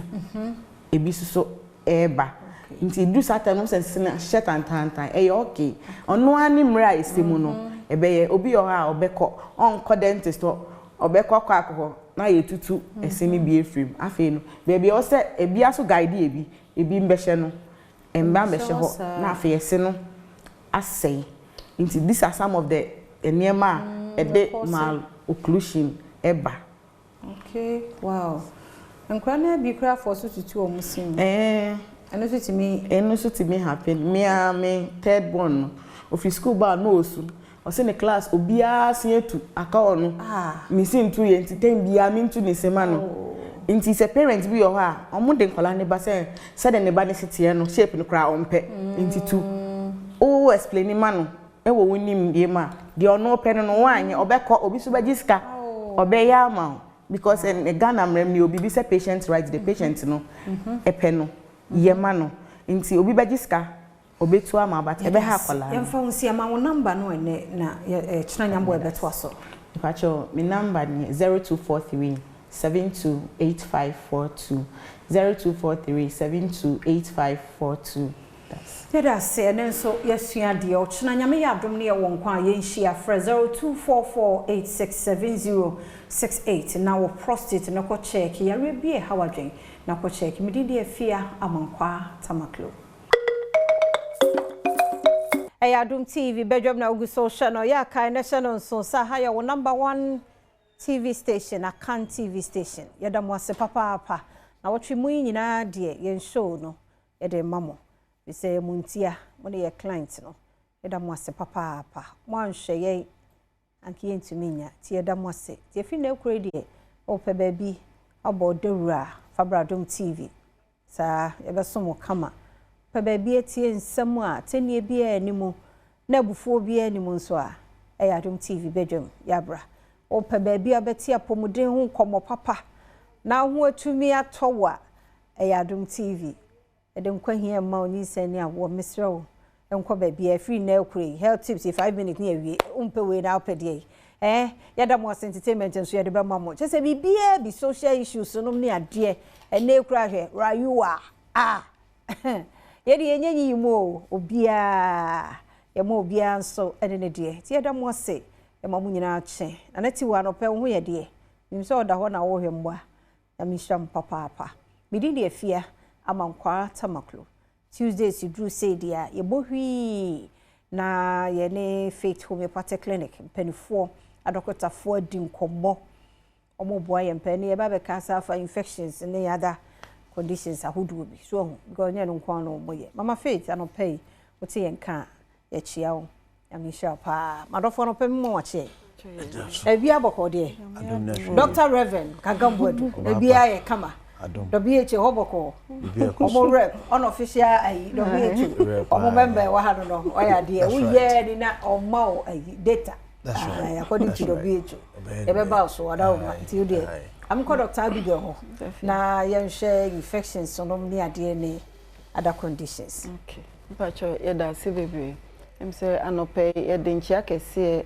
efa Adom TV suma ya hwefo nyina yankopon enye obibia kese na mesa achia Faith Homeopathic Clinic ye branches ye staff nyina na meka se nyame enhia obibia ko ene adwuma pa ye nyina ye edeboa Ghana man ene mepese ye beka bibi kakra afa infections mo na unse infection no ya horo bebre but ye wo infections be about 3 bia meka ne say almost sometimes no very common and I say similar nti no one hwe yi a obeka say o symptoms a wunye de but ne bia na si nti no say wan hu emu nchichemu na say wan anya hwehwemu nso a unhu say efiwe to wan hwe yi a obenu mu no bia ma ebewi ache no na kwakofa ohaw bebre na abro yenhwe bibi ti say frequent urination tembia bia nipa na ojonso ntento na say bia anadwo obeda no obetimi adwonso more than 3 times at night anase bi adwonso no edewa obekoso adwonso felese adwonso ne de but obebre obechima stress won kakra ansa na adwonso no etimi aba na se bi kura ebeba no eye kitua bi na aba ebi anipa ntem bia utan hu se wayase eye oya so oya oba so oya bema wayase ye oya enye bia time ayenya menses ne nkwa eno eye normal se bia ko ba obu nsa obeti pains kakra wayase but enye nipa ni nyina but obi o ha ne de se wanya ne menses so onya ye otem bia hu se na yase eye ne ya anase waist pains uti se osisi mu eye oya so oya oba so oya bema anase bia mema ne bi okọ hu se ne groin no ne sere ne bema no entem ho no tembia oti pains ewo ho anase ne testis no na ne hwa no hu se emu ye ne ya nti we nyina ye infections ni bia ene ede baba se wan hu ba bia e free ba hu ano so iye papa ebewi eche ne de oha ofoforo ena aba nti ye infections ni bi ti se STDs sexually transmitted diseases no ye ono ahoro bebre chlamydia wom syphilis wom gonorrhea ene de ekeka ho ni nyina nso e produce sa symptoms ya ye bobo so nti se wan hu se eyewe ya hu ano yi se na emedi kan ena oba ti se UTI urinary tract infections eno so e produce same symptoms ya ye bobo so se jonso no jonso a obre anaso obeti se obema ni mu e hyehyew ena ye hwe bibi ti se prostatitis a eno so ye prostate infections inflammation of the prostate but eno na different from prostate enlargement say prostate nankasa ahono no enti no se wan hwe no wan hu a obeka se bia wanya prostate issue but na ye infection ena akose sa de we se eno so se tembia no be ma ojo nso a obeti se obema ni mu eye wo ya uti pains anase sa infections ya ka ho asem obonso oba bia uti se wase ehyehyew ana ojo nso bia uti pains anase burning sensation anase unya itching any discharges ensuo bi egu a free gray color na ekọ pinkish na edru yellowish na e very thick ni nyina ye infections but ni nyina so no ewo ekwan ya efa so anase bia wo ne kwan ya efa so e de by causative factor e de by eno nti na faith abibia ye border rose enhwehwemu eye nti abre ni abre nyina wo se utu anamo na oba faith na bibia e how no ye nhwehwemu pa ne yehu the source of ade no e de bansana yetimi etu anamo wanhwe ya obenu numu no bia ebewi echi no na akofa oha ofofo ene de abro sa infections ya ye kan wisefia etimi lead to infertility say your ba ana bema entubonsa awon wachia bra unya oso ebi a fibroid okwa fibroid ni ho ovarian cyst ni ho intimacy ho e wo se utu anamo na ho na infection so etimi ekose anase halitosis enka enumunka cause papa ntitembia na nipa na se ekobi abananum ene ade eno nti na faith ya ba amount nti ya de number na tudwa se ya ma oyare so a ofre number na enchichemu bi e ho bia no ya de bema pacho 0540 710 940 0540 710 940 Accra ha edi ejuma o Santa Maria Abuya Junction wa uko Kumasi nso a yewo anaji ahinema kokobin 18 mu ukota krade a yewo anaji police station uko Koforidu a yewo Police Junction ena akobogos nso a yewo American House enti fa number no na yenti enchichemu mayenko Dr. Reverend ho that's your papa. When you say infections are Dr. Abigail can is one of the commonest ones are Emma Sebi almost etimi bie keseba.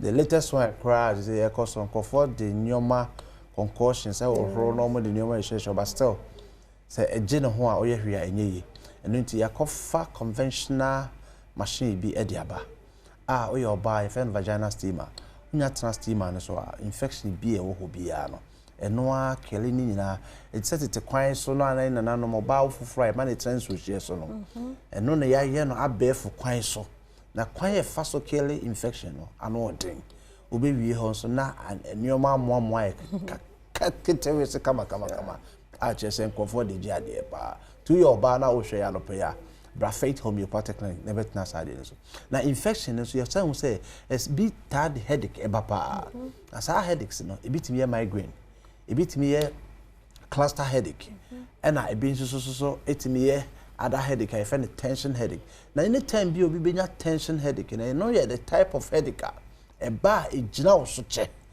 na mistakes are tie commonly when it comes to infections, sexually transmitted infections.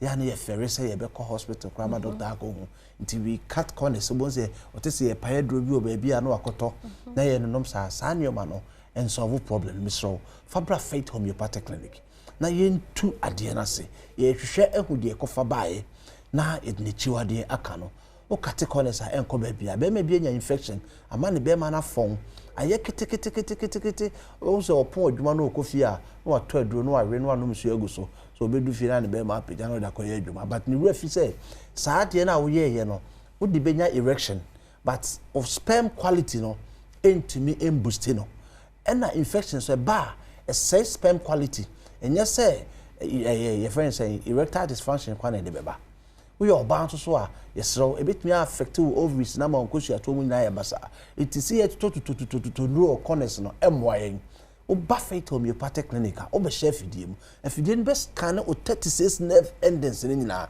eno a kire infection bia wonya any the specific type of treatment a ebetimi etu ase amanako eno nti no bra na be chef fidie ni ma no pe ya ba bia wo bia wo ye bema wo hu se wo Johnson tentem sanso na bia wo ye papa panyin ya bo katita bat wo se unya wo astel na ba wo because ka wo fie bra na ye ma wodro katita na abeyi amotimi asa abo adwuma kama awo enkokora bremu ba aka ho fa na me ne frɛ 0540 710 940 0540 710 940 and I say 0547 57 8494 0547 578494 Enkraha was Santa Maria Abuya Junction who Kumasi a ko Friday saying ahenema kokobin 18 mo honoma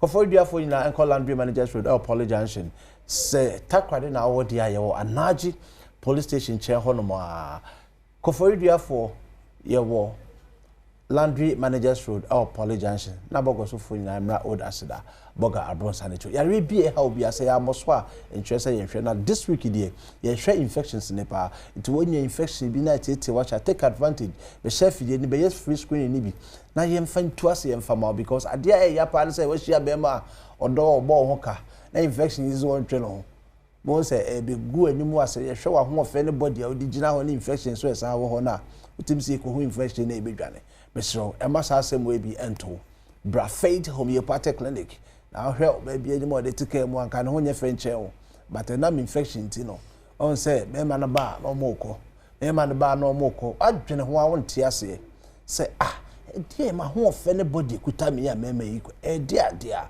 nua ba Faith Homeopathic Clinic be chef die nim na ye ntu ase deku na bibia enye ketewese e da mo sa no po so ma jebre na motie that's Faith Homeopathic Clinic na yete won kano apart from the all market ya we bia how adwen so afro wo ma doctor fo ni nyina wo ho branches ni nyina wo ye adwuma se de won ye wo me bia ti frɛ won den wo mo enkasa ba men kanfo imbuteba mesha enso enfa emmawo no bi na we immune system no stronger ya we bia entime ma nipadua no so ti de wo hia ne so bebo awura pharmacy ho ana herbal shop now say open in boost herbal Mr. Druno numbi na ubedi ya rebia so enkunim in boost herbal Mr.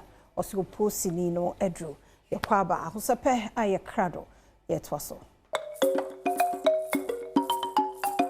ma momo na kwaba mbra bedwem ahosepe do izino the fancy door live from Portions Restaurant ahana yeze nkomochichi no yezifi rebro ofie maka shoda Portions is papa the man pe view papa so a Portions na ebeba ti say zebizina na po wi abro nwumro efra Portions a obeje odo na wa serve the mepe bia no local continental ni nyina no aha ni benya no what's the pono so wadoso no pro is mama nyimpa do hra na yaze na warrior where naming ceremony war to party for Portions na nyakwan na wo me hu ezban mo kama when ezban ya fine papa you do akra na kedo epe jollof no special jollof no za what kan ho asem Adom TV do na box soto fefefenti portions number ibutum na afre na etum na nhu ne saudo nyi 059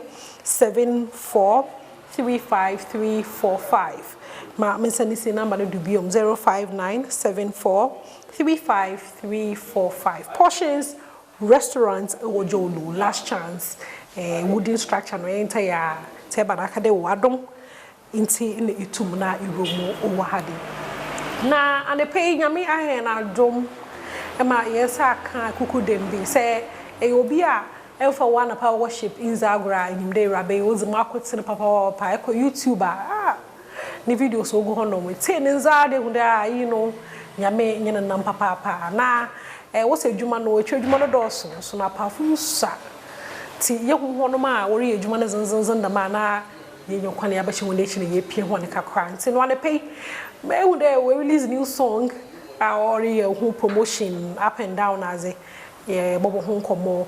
My guests are many no, many Baba Shon command pay a Rama entry. Mommy, good morning. Good morning. Bibi Haboko. Menya we home. Oh, fetch him I. But your she. So I fancy ya. But what about fancy? But okay. Okay. But fancy kasani me de pa. Nti you see na de yimobi wo hono ma onye act na baby am fancy for. Oh, Davi. Okay. Fancy kasani was tunjuma o me de. But me akasa me ekwapem ni. Okay. How funny for you? Bifi akwem edumasa. Okay. Okay. Ewo akosombo echi. I see. Nti hono na wo aso ni nyine ye ko school na ga ye wo me wo Madina Accra. Okay na chede wunchi na eche no but one has a Madina Accra ya ha na tina ko school na zinyina me pacho me started school of Faith Community Baptist School Madina and then we call la body SHS. Okay I ensure my head bebre ye ko YouTuber tell me kan obi a or you're fond of listening to worship and a pebia in Rama entry because movie videos na day and the kind of voice the blessing nyame use so was a blessing in Abrabo every day be anointing yeah that's papa the new talent na fancy as the nyame dia na use exam hen it's no my hwanyum to adwuma no oya na nkofo de wo musam nyina na motoni waso yuso nyina na etoni ma me akasa de KG1 our Faith Community Baptist School na start here. Wow. KG1. Me pacho. You know,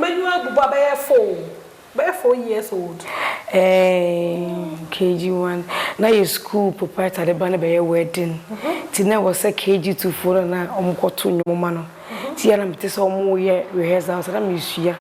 Ti one man ko break time one day na me to nyom na me chese oh ene ye se e betimi di Abigail account ti e de me campaign for my ketekete eneja me kwato nyom ne bi nti efi wo no na e bie kwan ma school mo ho aya ma me lidium e de me lidium eto nyom e wo school. I see. It's actually from KG1 based in the no nyom na adwuma na oh na me star wo school mo ho. Yes, star girl.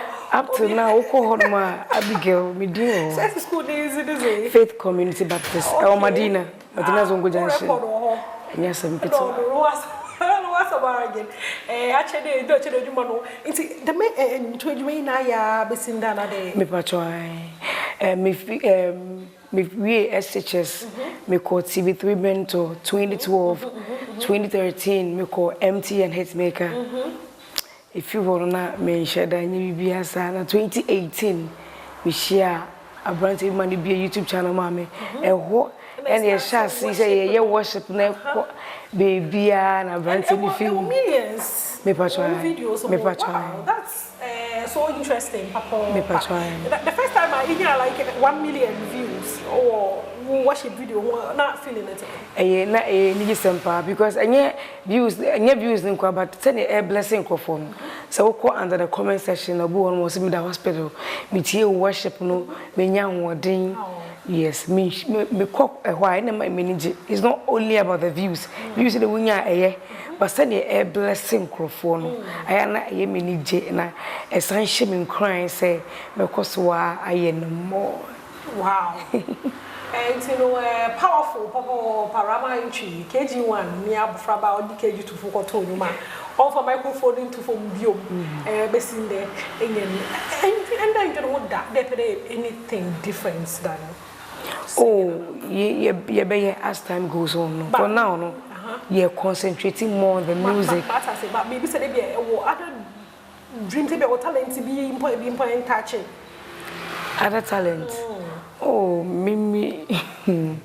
I think there be Adria. And you see another talent. Yeah, me for try. Oh, me to me your watching. Me to me a jollof fries. I see.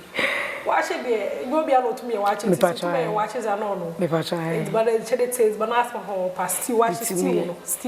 Stew. Watching stew. And I should talk a crack. I see. No, was some. No, was a marriage. It's no. Maybe there, Siciano, a reason new song. Yeah. Wakai me. One wakai.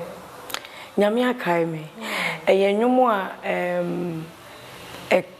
how do I say it? It tells my story. And you more yede de radiasi wo nia oye eni nia waya manemba. Se nyame ye bibi ma ye wose ye dana se. Akwan nyina mu wose ye de radiasi. Nti enyuma obia betimi relate to. What I say nyame bibi ma wan dana se. Se even po obu hono mo beka se o nyame nye hwe ma no. Na ye kode ya ye sorry ye. Nyame akaye na wuti second verse na osi oye ohunam nyina nyankopon na bibiara enso ne ye dise wuti nkwamu a enwom ne so besan hye wo nkran sefa woni to nyame so na tibie bia wo komu bia no obekai wo no ha samara nyine mama to nyum ne kapa na ya enjoy nyum no nti no mpede to nyum ne kapa mama enede wakai me and the day will hold me. Once a summer, I am a fool for all. Era there's so many monam, manamini war. Sarah de Bay, me say, we feel my common imagining in name. Miss when you yam, and the day wakai me, and the day will hold me. Once a summer, I am a fool for all. Era there's so many monam, manamini war. Sarah de Bay, me say, we feel my common imagining in name. Me share when you yam. Chorus, let's say, why you me, one not say you me, near why you so.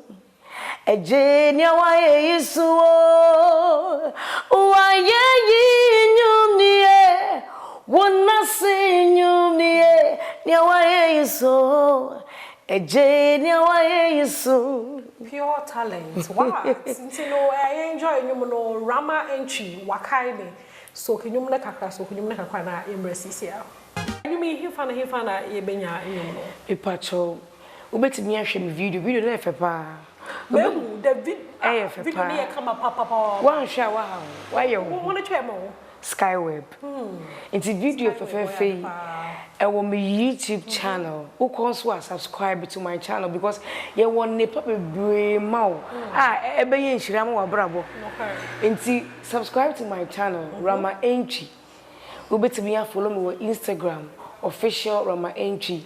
Wait me follow me page Rama Entry GH. My Facebook account Rama Entry. And you know so TikTok. Wait me jump or sound no so.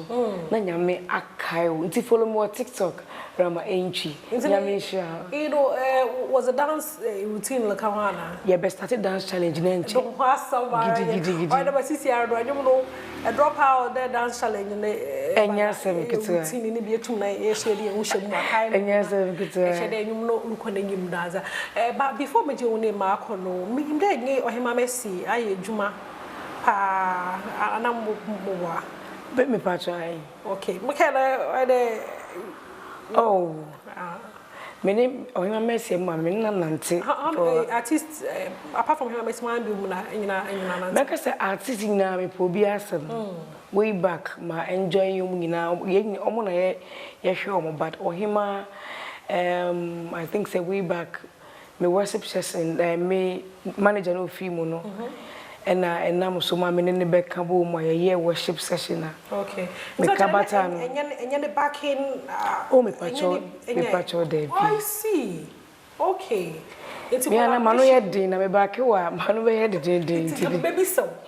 Manu be head. It's not share all this while he from I share apart from the worship so no was on gonna me wo hopa me bia me kasa nya prepare. I see. Na wa share din. Ebia na me release nyum earlier. Ebia na me nya hoden po. Emfa because I am very in time any hoden. Enti senka me release no kwa way back. Ebia na nka me nya hoden kwa fa nko. Se ne ye ko efia ne akwa efia ne akwa no.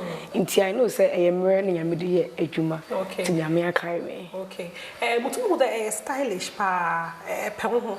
And na you gospel artists so because of where you so nyimpa at the same time into balancing the mutu no the way I pay ho na so so nyimpa no balancing and then na why perfect like come apart when say was a dress but I was a decent and he was a cover on up what you say na it just we Christian and because you but because pa the mehu because the man muntu pulling out and I won't know which is which because because pa me pekasa but ayana me so microphone muna say boss drinks na and a kasa ni biba more so kasa ni na me man come say be sahade maybe I don't want to and no kasa ni biba more na nyum tore na masie Rama me sure dey be a young girl be rehwe na be a young boy be rehwe or talents let me we because one voice near powerful power but it has taken you this long there be something that one kasa na aye into no ebia na papa no kwa no decipher uno bi ho no ma as a chairman I know who is not going to happen but you give up okay apa something catch the mini papa me pacho o hwe na what talent me dey make up for gospel because that's the area no what talent don't give up as such bebo disappointment beba pains beba you will go through a lot but through it all no and it was ebe shewdin am waye nipa kese ti say obi won mo perfume most of them go you family to platform way so it's not only about the platform about woni nyankopon ayonkofa enti utie mi na say opese udu baby a build a good relationship with God ma ompaibo enye din na bra nwase na me say emre panidua ana emre ni dua onyame ankasa beyi we pie oyi wu pia bibia be fefefe ama nti mempre ho na me ma oba mumbu so okay na one wasn't kind of socials no do and to the most na kasafa popularity obi o fame na or you nti na ma for ya ba ya so interview I say aso ya show papa socials na me sure dey hu nyama bebre pono gospel artists na za they engage in controversy na ze wa dwen chere ho oh ndie obia ne sene opese oye ne yema fa and they meet me nche adwin bebre won obi abu on mo pese o trendy a na beka bi ni wa trendy ono so ne die no no obi a wo we a oye na adi so that's it okay obi a live in life in no ha samaro ntino we rama entry enyen enyom no so ye wakai me social media platforms ni na do ye kwa ye be nya enyom ni ho no ntane pe mama da wase bebre dey tum na ebe cancer wa dey na nyina bobonko na me sure ati musume da sepa a project a promoter bibi on my pedeka yenka ho asamana oh just follow me on my Instagram subscribe to my YouTube channel na yen nyina yen support nyomwe yen support Rama Entry say odomia support Rama Entry ministries na nyame be sha okay na asabari into no ye don't come on no basi had the Namada Portions restaurant for us when is the bano about Rama or come here breakfast. Oh, you're very colorful. No asabari no tasty good also.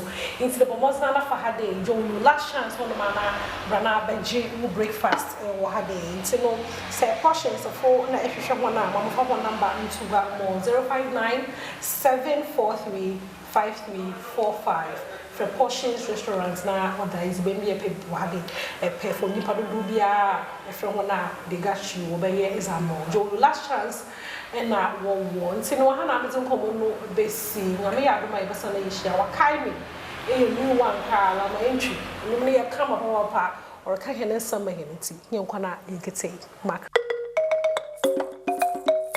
Yada CBM Samu akwa Badwam TV Badwam Jumade so mabwatuma yada se nenso ahosepei wama yati yenuaba yerama entry yada na sente uko YouTube enyum no nso kotie bi wa de your voice no pa na mamenkai will say Queen Bee's Catering and Decoration Services ya wo town wadaroma ne wo ye breakfast binom ne ade sa no so de ma wo guest so we are adoring wo ye party bi na wo hia catering bi ro ma ye aduane ne ma wo ene wa hoho dia Queen Bee's Catering and I may come for a day amount ya me adom say twice in a week in a day ombre bi eja e de asom ye ne ya hoho abana no more come for no eno ade say ne sina so den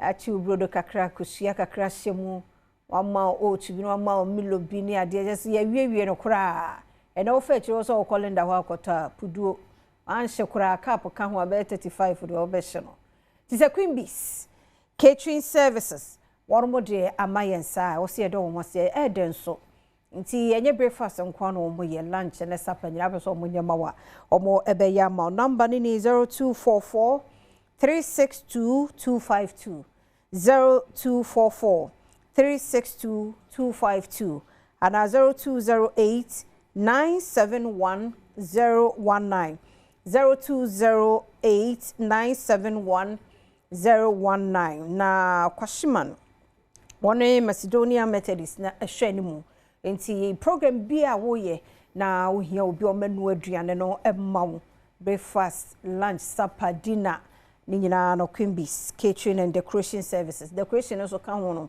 Ome sete ho up maw come and so Queen Bee's. Ombe ne come on many mutu wada jenemre ya ombe somo come anti friend number ni sisi a penina na no obedi nkomo na fear to me aboa wo. Ena ya binada amen scientific for aba. Anope ye ni nkomo mfa koko ho pals. Twa no to de den ma ontiment na se. Koko ha adwen titi eni ene hu difference no what you say enya easy kra enya easy ti doctor usu o say usu e wa hase a o de ba be fem da ye mo akwa be da bibia aboko nyame adom na medofo no ho ye de nyame adom no ho ye pa nyame ase ya o se me chia je no so me chia papa nso shake no pay e chia adoroma koko yo mini aba meda wase na machia wa chefo ene Ghana fo nyina na sene nyina enim no Amen Scientific Herbal and Alternative Medical Hospital ya ye to ho acha adwuma se ye beboa na onipa bia di e wa pomden kwa so titiriu ne Ghana fo ene Ghana fo no ye nyere ho ne take advantage esanse over the week no Cote d'Ivoire fo ne Nigeria fo no omukra na edoso enso ayarisabu ya ne ye bie ye titiriu for Ghana fo emom nipa nyina ka ho de but titiriu se Ghana fo ye nyina ye mra na sene o yare tie bia fi unase na se fi utri so kosi unase bo moden ne tumrika ne bra yare ben na e hawo etete we se fie Amen Scientific asheda do abibiduro mo asiko ahudie wom de tuamu enyina saade mfidi akese abete kire sene be ye beboa ni asomo bia na wadi e wa pomden kwa so esanse apomden wo hoyi e ya ahonya mini aba ye ka koko ya yare ba ko a emse etete o manfo pa sisi a ye kase yi chese one way or the other no onipa bia sofa koko yi bida so you see be 50 to 80% there answer na obenyina obedi 50 years no no onya be koko yi bi one way or the other na ye ka koko na ye to na no ho no entina hodo adi moja ekọ ho no ehonhono esoso a ana se twetwe a ye se onya koko yare ni bi nti wo benyi obi a se bibia betua ne to dendenden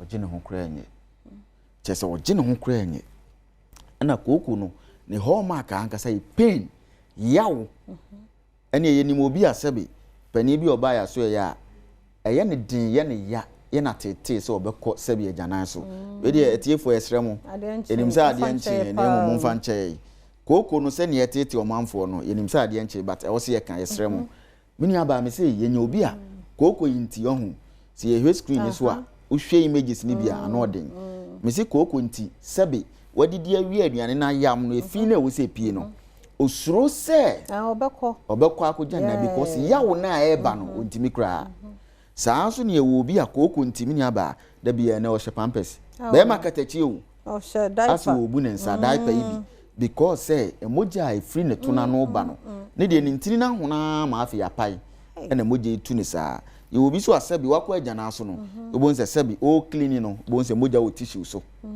moja e wo tissue ne so no wan hwe ampenwo asem ani a ebedu time na afi yesoso saa ye obi asabi baabi a ye kura agyanan no eye rectum no eho no ewo se agyanan no etimi som kosi se beye ma ne enya atenka se epesi agyanan obi die mu aye loose to the extent se agyanan no eleki fa ho ebi okura anya agyanan na nkasa ba hu nsuo no it is sabi nipa a na se nka me ba hai na sabi koko nti agyanan no hu nsuo ni leki fa me ho na nka kura wo me nka obetimatena nti ebi mu nipa mu because of koko mu ntimi nko nipa mu yawo ni ade a betuo omoto no ebi soso no ubon se koko na kwa ma afi aso ni sisi ama afi wako ama koko no chese ne to na eye ne ye nti opese won tina position bi a ebeboa no na pain number form chese koko ni ye yare ba ko a chese se wo inside eye internal hemorrhoid no ana se wo outside external hemorrhoid aye ye ne eye ngwase yare koko nti enye obi ogina nipa mu na sebe ne nsa hye ne pieto mu a chese hene na eye ne hene no hns otitia ni so otiti ne refi ni hu ba bi ogina no nkai because mini aba yesi obi wu a mi wu a se hwemese ade na eye ne ya anase ekeka no ono ba bi o wode chese na ade no kra intimi process so woni pam ni nyina koko yare nti the army scientific say ya bomodin ado asuko ahwehwe ntini ni nnua mu ahu yare anase duru ebeboa na tu yare waasi bi ti se koko ya ye ken yesi bomodin na sorry na bom paye na giso amen ne tu na mo bra be hye mfidie mu ne ncheke wo ti wo ba ya so ya be hu adanse die ni bebre ana ese etwagu ani se ni koko na duru hen sa wo no chese ba bia be hu se yen hye adanse die na ewia ya wrap up na afi ya close yen okay wo hye we mu a yankopon adaroma aba kiro yare na sa tutia na sa prescribe medicine na be hye wo mu so no so enti kama organs ni na nyame adaroma na titi ni na free so kopuno na ase na titu be yare prostate and syphilis na yinichima wo enkna ha ne gana afane ni na menya yare sa no mo kire ni se ifem ko amen certificate ba wo domi de kwa mitmi yare sa no kure me ba amen namba enso ni bishia Dr. Sheikh and the members. They can't an team. They can't have a say. Doctors, nurses, and even the last person I have super for one.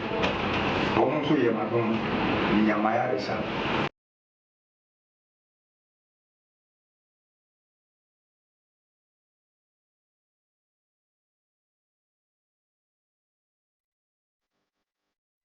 Is that to say? Modiaba. Modiaba. Modiaba. This is the idea. no say my inshallah ani dia ba inshallah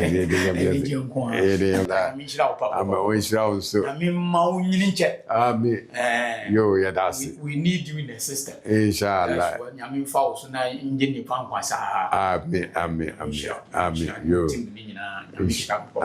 amen workers in so omani mote yo my good reception that's ya me sure you are joining okay that's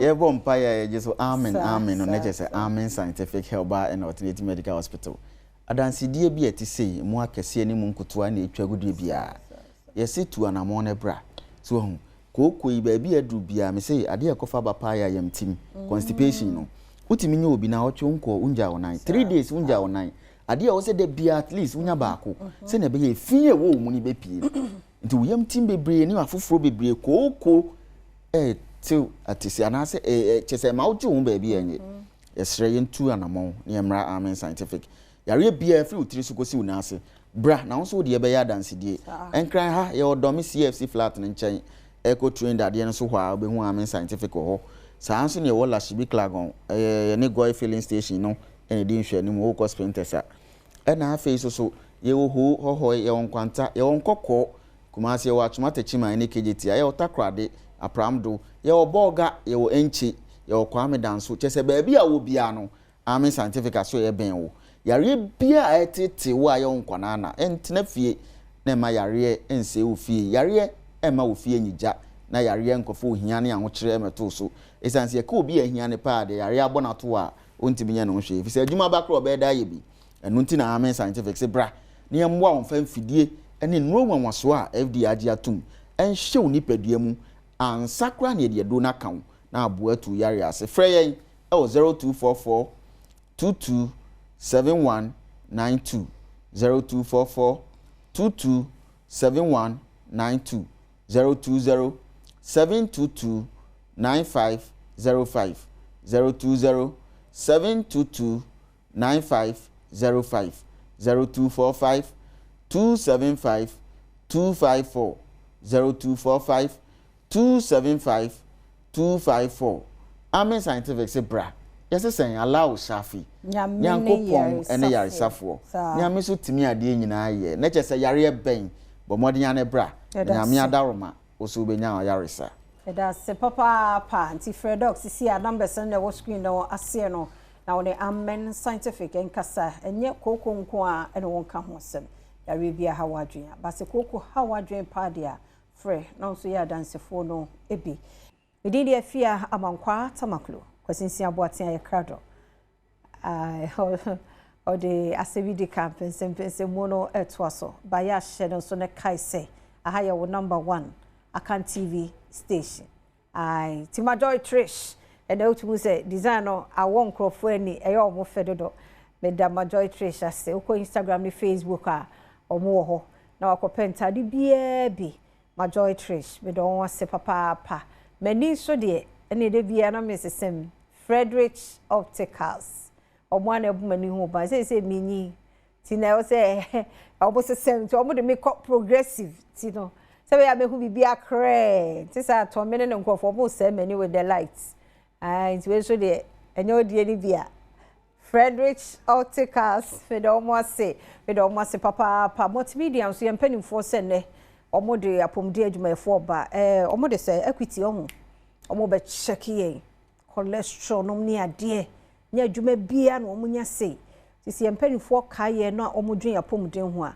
na wo se do omo se nti multimedia ni bia ni di yese mi ni di enra no be 6 7 de no adidi awie se be ya obetumi ehunu bibia kama obi amfa no hunjim na akọ hospital abusa amen obeju kufu what you say tiase ya kontime ni di mu amato antigen nyamu fansi wo ye wia na yadidi esem ani die mu a obi amfa no hunshem Thomas munya didie no just 3 hours mu ya fasting kakra ye no nsuo na clear system ni mu multimedia na ya ma we nyamu a didie ye wese da ye bia organize free screening e de amamo ba we de omo ye e de ama workers no sebe ye benya pomoden pa na rade be hwe ye so na yetumi aba be ye adwuma multimedia ni bia ye ni 2 days enani ochena kumase nso mbeye bi saa pepepe yempanifo Katie onkoso HR ene ye CEO ene ye CEOs obia yedamase samodwunya pomuden ho ye kokwasinsia etwaso asem yidiko asem yidika inna beka akwasi insia Commander 6 Kano said the Becca said the same tier our number 1 account TV station of the year. On number 1 account TV station in Ghana. Adom TV. At the 29th GJA Awards. Abasbodi and Munyam Sha, Wadaroma. One and over here, Juma Daroma. It's Adom TV. Ababedu se Ghana Hangina. Upe TV station edi akan kasa ye adwuma edimu ye pa Adom TV. Yedamase. Smaji atum sa. Yebekọ so de obuo ni die asomo. Yemfa kasantwi, yemfa atenie, yemfa bosrem kada sabe yemfa yese. Trenu kraka sene wani ehu aso ate won sasom. Enedi wana se medidi akwasi se fa na sekese koma Kingdom Herbal Center. Omna akofa Kingdom Garlic Bitters na fe Kingdom Garlic Capsules dia badwaso.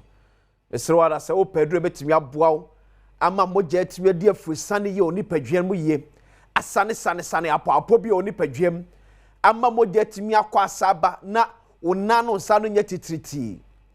Enkofa yade bia meto so a eye Kingdom Garlic Bitters. And as a Kingdom Garlic Capsules, ye pa. O cholesterol kosro. Aka wasem am sro da no Kingdom net me normalizing in famba. Or the new Kingdom Ginseng Power Capsules so badwaso. Be ma se waba da bridio e wo pem. Wo je wo ba bia nye ye ka ko sei. Be ma patcho aduro nie. Oba frijo mo kwa ya to bi ma kru New Kingdom Ginseng Power Capsules. Oba bi eto do bi akwa nsa beka bi ato nwe na so asere emyere asem yi de kadwumadie ebrew. So no pa yetwa ye discussion on galamsey no eho. Once again mame mo 9 mo sempanifo na baso. Em se ye kan da bia no mpanifo sabi emunyu amfa nguso otu ho anamon. One of your discussing ke say ye pa in this galamsey fight here say one of this sika a tie galamsey nechino, it's time we need to fish them out. Rebecca in opposition, His Excellency John Dramani Mama Kasa asem no. Ese ko betimi afa so be ko adi kunim ye pa. E o galamsey ko no so yesem. One na poto kasa from campus okuta onsem sika edi piama mu ane mapa wa egu kwa ebrentuo nim se won senso won sai kwaye o in the name say ye pe gold no san crofo so ma ye tu ani ti om so ampende na mo zo sia yoyo Abrante ba kwa so de pechi. Mami Abrante pictures ni bi. Na o hwe Abrante uko osino. Abrante kan wasemi. Idris Zakaria. Sahwefo etehwe asem di kabekaya. Ye kan sa Abrante hu asem last year. So he's one of the campaigns you mu fuole galamsey ewo osino in the eastern region. The number of excavators are branching epia kogu osino. Last year me kase me jira raising the same question say what kind of construction na ekoso osino ntino yesum excavators bibidi ekokosu osino sa. Some people run to his defense because at that time they can see yanchino akwasi siabua yanchino obi galamsey the onchini ada kaso galamsey. Now you see one thing say about campus no one time enko galamsey site ho e say anko yes omo no ya adwuma ne bi e na bete ho akyew ne akwa hwem ne etu ho anamon a difficult to arrest a campaign of galamsey. And I say be am kwako 41 day bi no be pin was site no achena fra omo mo odom no and yes I to be difficult. So I ask the same question say a police if we osino abanem sini asabre na osino na important mu ete na ye ka no what intelligence and then Penfua picking on grounds about this guy. And on the quite fast channel. Yet, send a man to know me a galamsi or sino. And as a care could tell 100,000. Some kind of last year, no month for said, and you're trying to meet ya, as well, kind of name, me say, Obi Badino. People called me from Osino, insulting me. Timatem, some car branch you ask him. And one of his tricks, Nibi, any watching now, and out in crop for the first action, 100,000. The first action, 100,000. Obeku is here. Now, the first now. The second phase near said, we invited team no. Say a police for, say a soldier for, say one or invite you to his fee. Now I told you last year that this guy was able to pay even police officers some about 300,000 Ghana cedis. It weighed 9 months. And we thank God. See a coupon toko so mo ma holding or my papa. Say ya no fan kunko. Now we won't get them being compromised. So much in the first tricks na be otire na. And what the 100,000 e bias. Oh where there? Boys when you were fool to know and you show fi na ye ni akasa enkomo because he was thinking say the way no near police for what Osino I did it some years back no sa na beto asodiako. Now must say no this can share in some say once can na de be no kra obi anso. It will be used against you in the court of law as exhibit. It will some say and the handcuff no go in sa because or the bar say 9 months enyai ne mrantie na omachi omono sene otaye na meka Zakaria sem last year na mentai no amanfa mu osi no ya mo frɛ me di matem na mentai no but there be meka say ye ne one mining communities no so ye challenge ni bia we are part of the challenge. We seem not to see anything wrong with Galamsey. Yeni one mining communities, no. It looks as if say, ye shouldn't want the bunny bia e wa Galamsey ho.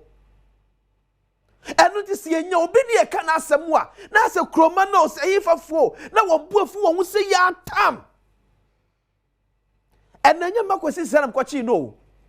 And you want na abaya mo mutumi sem one confetti of magudi to basa and na so the perchi ya chine say all grounds so ye galam say but ya chine say tricks na last year because so otaye uchi na no the 100,000 aba oh we the fool ye share ofie ne ko didi ni wa je o kwan no the same thing akoba be wa and then no apen for year na alesa no pe ye no e bank cry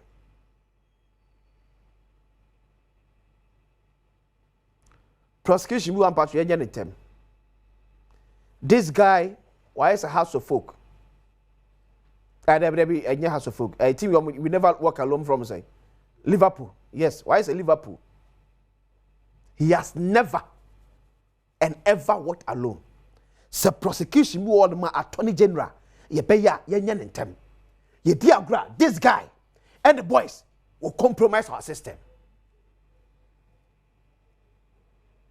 Upa marking for baby and sonka. Unless you don't know him. Ye diagra, boy way. One in the Mrantiano, they'll compromise our system. A Bagalamsia, they are superly rich. I'm telling you. Eighteen IGP by your yes, Sakraye, I will please for mu. Oh, your man, especially your mining communities, no many agents, and I hope so. Please, for the work of sin on this time, no, will not behave. Said last year, one on one, no, and how they compromise themselves for this boy, from the then commander to the last officer, how they compromised themselves. because abranti obe gu sika police ni tira so dwon say na mkwa ye adwuma nyina kura ye bi nya sa sika abranti de ma me o no wa gye Because Attorney General, the prosecution won my beya. Nine was assist Attorney General ne. Near starting ne. Now something court. Ya I'm sure you name my boy way. Yen ne ochina ne ochina. Now you back for say Kim as some foolish case. I know this guy. I know him. I know what he is capable of. I know this guy.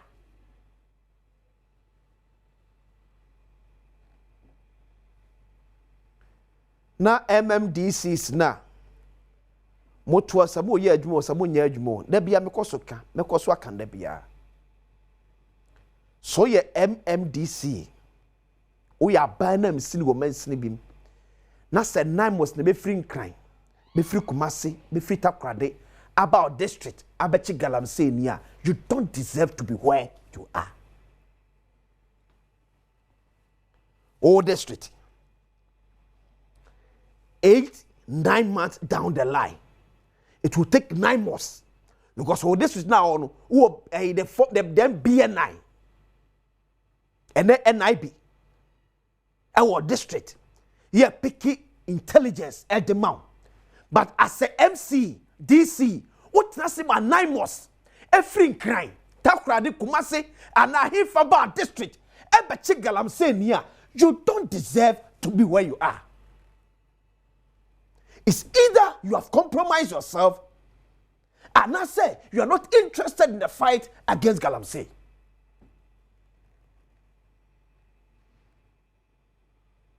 And now no for Shidium.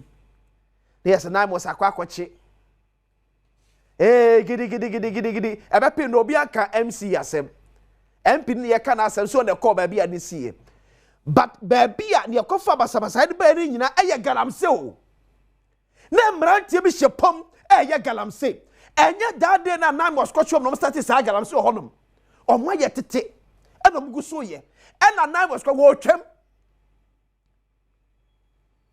oti afuhwe de masem na nan mo si twem o na mpempenti obo woni mpempehwe kwabretu a won se mrantie ni hyem ya Galamsey but ye wa ba nam sini e wo sampatem wonom. What has happened to him or her?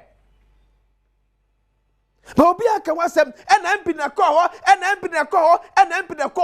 crux of the matter is Galamsey na na ekoso. Man penny de konumu to me ashe na nam sifu and them were mentioning mu. What was the MC doing? It was a 9 was the free crime. I bet you Galamsey ni a war district. Answer for them they say kakra krasa ewuko. Most of them say seriously fighting Galamsey. Me did the questions here. For the second say Kuma Kingdom Eba Center. I'm going to for Kingdom Garlic Bitters, Kingdom Garlic Capsule the Abajaso. It's not the member being power feeder. New Kingdom Ginseng Park Capsule see a member drew. A woman member to regional now see a poor. Member be a 20 be a council make a biato. I say with the Kenny.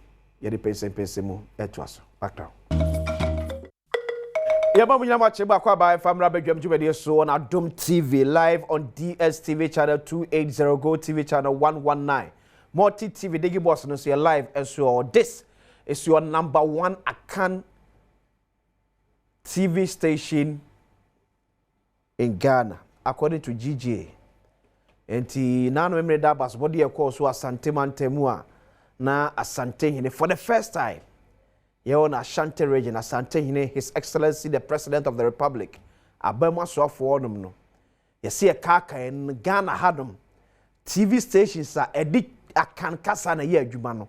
Adom TV na #1 at the GGA 29th Awards night no ase. Adom TV there your #1 Akan TV station. Wadaroma and the do some pempes. They must say Ebeko di oboni die asum Ghana sa ni apemye ba no akọ na demum. So on the brighter side of life, happy birthday. Enko Enfama Chickley Fashion. Mrs. Francisca Benny yawo bibiani. Oh, okay. It's your birthday, Mrs. I wish you all the best. Nyakopon shira na onyo kese kosi se obeye kesepa. Then happy birthday enko for me nwe dey yeah. So happy birthday call Fma Nana Apenkra Akwasi Ewa, the IMC chairman of Krobia Kumasi Asante Kotoko Sporting Club. Nana enewa woda. Yeah, wish you all the best. Nyame nkoso enhyira. Ko ise obeye kesepa. So on behalf of Krobia Kumasi Asante Kotoko, we wish the IMC chairman Nana Apenkra Akwasi Ewa a happy birthday. Nyame nkoso enhyira. Na omo ase entre. Ontaba mu nyekese. Na omo aso nyedin entia watamfo. Abiyafo atenase. Honorable Stuttgart, a member of Parliament, Madishi Obrekum West constituency. Then Ambassador Charles Redu. Say, Penfo Korea. I was in Yamiadum, and coupon year in a year. Now, what we are Nana Enye. Ade. Mia Dr. George Atabuatin. Yeah. NDC 2012. On a parliamentary candidate. Obrekum. That time na ye nchemu. Yeah. The later ye chemu no Oko East. Zabre no no frame se kwa na wonso ko West ne ade. Aye ne namu anti menua preku pe. Yewra Mahama ye president 2013. Then ko Nita ene namu some o no several capacities. Okay. Is your only Director General, National Signals Bureau. Yeah. Ne mame ano memenda and the jano kwan kra. Nti me fa kwanye so na kwasi mama Dr. Yako ne na busua kwan soronko so. Na First Lady said your mobe soma hoho Dr. Hokani ewo Birkum na nya de ketwa. Nye no nko a eye NDC ye Regional Communications Officer Ewura Chasakowua. Yeah. Ono nso sabre kro na ne papa nso da sampa. Enti na ahomete ye Birkum ne sampa nyina kama. Charles se emphasize da ma adofo a omunyi so efiri akirichire ne benche ebaaye enkankan no ane boss. Samuel Jemfi Esquire, Samuel Jemfi, and then Entourage, a besne could do sampa. I was in yard the Ketua. Who just say yes, interesting, Papa Nanka Semu, a MPP. In fact, your cast of more the MPP call sampa, which mean Kenny Papa in Fremo. Or then say, your cast say, a 2 about sampa, MPP Yawana. Be rest assured on to my MPP. Well, the Banabaya communication officer, actually, one man and Sasso. I'm not done China, me Birkum West. My former PM. Okay. Nana Quine, or no son, I read that form. Oh, that Memendana. And Tiagosina, and easy. In Tiabema Bushian in Ayako. That was my years on the brighter side of Tanzania, Kayano. They are Basobody, and I mean so. Medebe kan ho amamo it does na no mo delegation no ba Kumasi mo stormy Kumasi ebi dwane ba de kumo to ya ote me tili jira aha delegation no di ebe fa tata boatia ye na se ansa no mo san ya ba ndi o mo ba ya me hwe vi me wo ma na se ah enija ye na mo hu a delegation multimedia nyina akogu manhia yi enti akwasi 8 awards. Yeah. One multimedia. Event. Yeah. Enya de ketwa. Na kire se multimedia kuo mo ye adwumaden. Ti me fa akwanya abomabaso na ya hye mo nkuran se mo nkoso nye adwumaden sa. Esane zede bia meta ka se nso ntwuro adwuma no se ni ho a make us one of the strongest pillars a hold ye Fourth Republic. So Juma Ubia Kwan Kanasem. Sure. Unlike previous republics, so in for Ghana for Kwan Kasem no. A man vubu na aye explosion. But media a Quenya buyer no. Am a democracy in Regina. Multimedia and some trailblazers.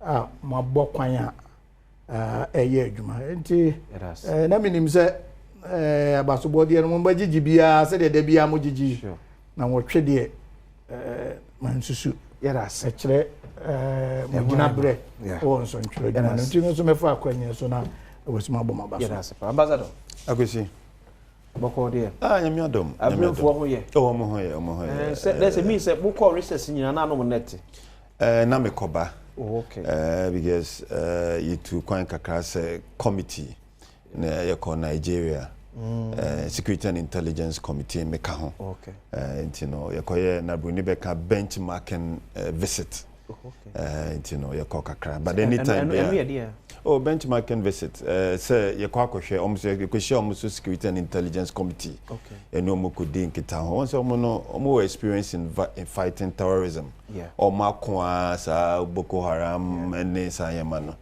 nti bi nso na yɛkɔsua yɛ na yɛba yɛ ne yɛ security agencies no ɛso betena se but then weekend is na me constituency nso na akwesi dai nti no na me wo pankese na me wo akrofonso two communities and Nkroi na mo do mo hia sema to manim almost see social centers and na no per support nti eja being MP eja meni omo kama me ko so masen kakra ma bibia kama me so no men kakra M4 na Stuttgart aken in terms of more awards more winning Adom TV there it's always been number 1 into me anyem one cry say the whole Ghana you see the whole of Ghana now because we short number of TV stations all Ghana ebebro 100 cry 100 na you say Adom TV edikan Adom TV number 1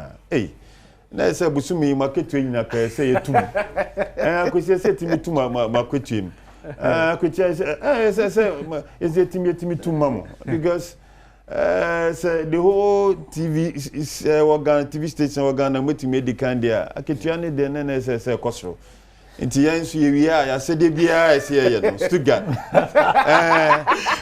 from ambassador the other so link ho Stuttgart yewia ese isra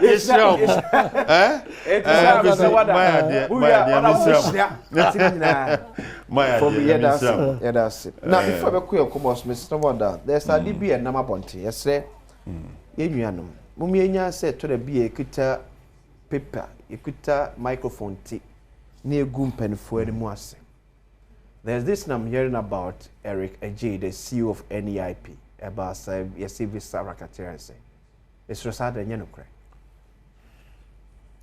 I catch the winning medada from Tete. As some of them who Jim Beard one Baba Sabach Mano sign. And I'm telling on record, Sir and Tron and Mabonteno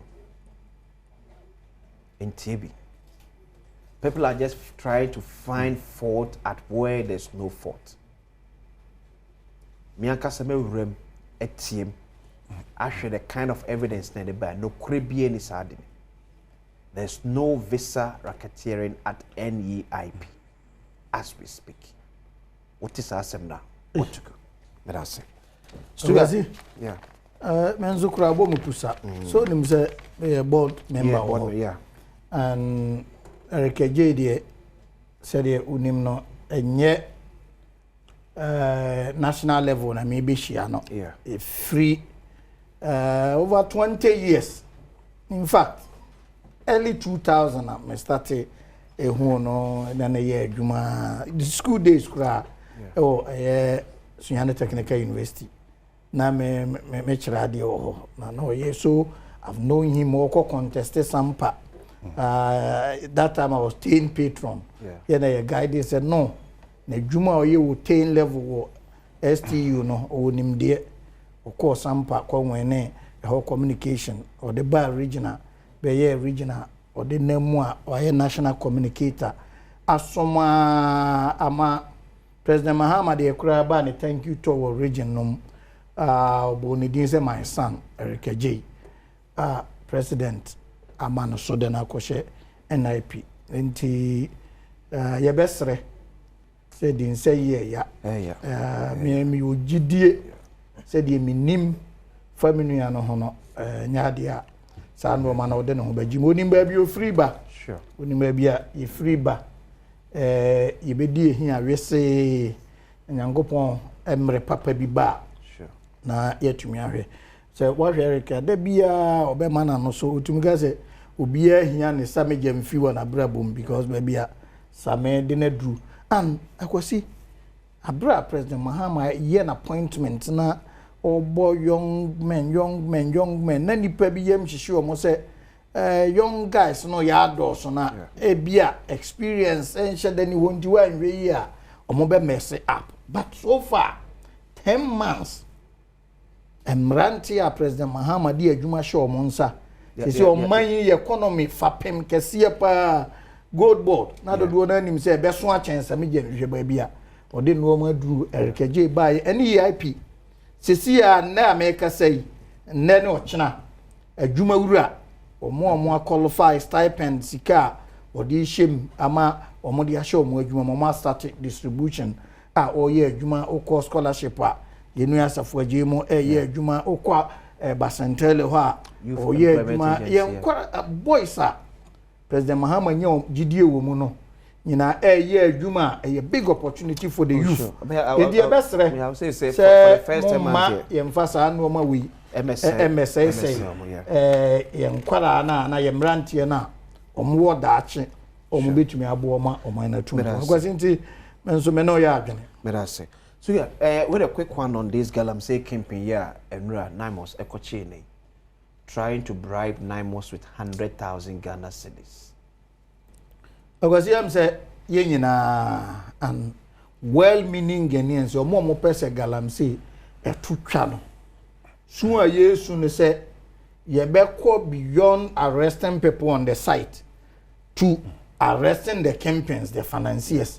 Esane say okwoto se kraman ti dua so a na nipa na de na akotena wo because kraman mfuru dua okwoto se mradi egu site a na ye obi na e finance omo ana wa form adwuma omo gu ho enti ede bia mete se ya chicken pimbi ana kukudamfo bi no na esese ye bosi na ze yetumi track epeke omo one after the other ebe ye deterring enough for more monso pese omo finance that activity Galamsey ho how no de e well documented that ye nyina ye hwe kwanya ye befa so na ye sia no agwasi ye kan Galamsey no se ye ka cyanide mercury ene no ma boni a chemicals a ye de ye a se ewura ye nua ni mu afi ye kan su a ye se no na ade. But there is also evidence akwasi a sign link Galamsey to climate change issues. It's sure. Say ensu aye flood on the surface is near the ensu fini ade no nyina no so eboa e produce methane gas. Na ye ka climate change carbon dioxide CO2 any methane need the most dangerous two no out of the two no kra no say evidence I imagine say methane no more dangerous 28 times more dangerous than carbon dioxide. Enti Galamsey how a day ba apart from health apart from we say the climate change na ye kutia no nyina no issue e ka ho. Enti COP conference e koso Brazil one of the key issues is how do we mitigate and reduce methane production. Galamsey also one of the contributors. Enti ye be born Naimos for abaso so far omo ye adwuma agwasi omo adwuma na den enso hwe wom se kwasi wakoche na bia ye bie bag bi so akere na won so hwe bi kura that time o ba oyere ehia de bi ofie wo ma fees bi kura wuntua na omo de oman no ho do kon edeje oman no ede esi onti ye be bo omo abaso so far na kwasi we man de di pefe. What we are seeing, and they say, Naimos for sure more adwuma see. Now President Mahama declared the war. No, I quite say nobody is spared. Nobody. Who didn't be found be a person you do for processes. No, I quite say me there be a metaka say you go in so and chest a word before. Number we should investigate, go through the processes. Na ye hunu asem no ne fare by. Enji kempena woka ya che no I think say ebeboa amanhwehwemu no atumi akode yesre aposifo say na amosfo no omone prosecutorial powers and you amukoye operation na omo hand mo de police na police aye investigation police wie investigation na omo de ama attorney general for prosecution na attorney general a prosecute you enti omo betumi akoye arrest but the free arrest ho no be fa police atoaso akono bibia betumi asi enti e be stress ye be ye toro job na akowie court ye kona court ye ne hwehwemu na nipa no nifo a na ne nipa no ne ho so we should go after everybody ye suspect say galamsey no ode ne ho ahyem isa ne say kwesi sabre wa hwe adwumaden a president Mahama in terms of economy in terms of inflation 24 down to 8 ye buy ye say ye reserve we free 6.8 billion ye beto no 7 January akodru 11 billion and normal koso nkakra dia ekutia oman we kese sese ye nyina de amanyosem to nchen na ye de ehuwuram ekutia ye galamsey yetumi stop galamsey and now ye reduce to the barest minimum. I think is the generation yet unborn a benefit. So it is a fight we should all support. A fighter once again, mesrese mumaye politicize it.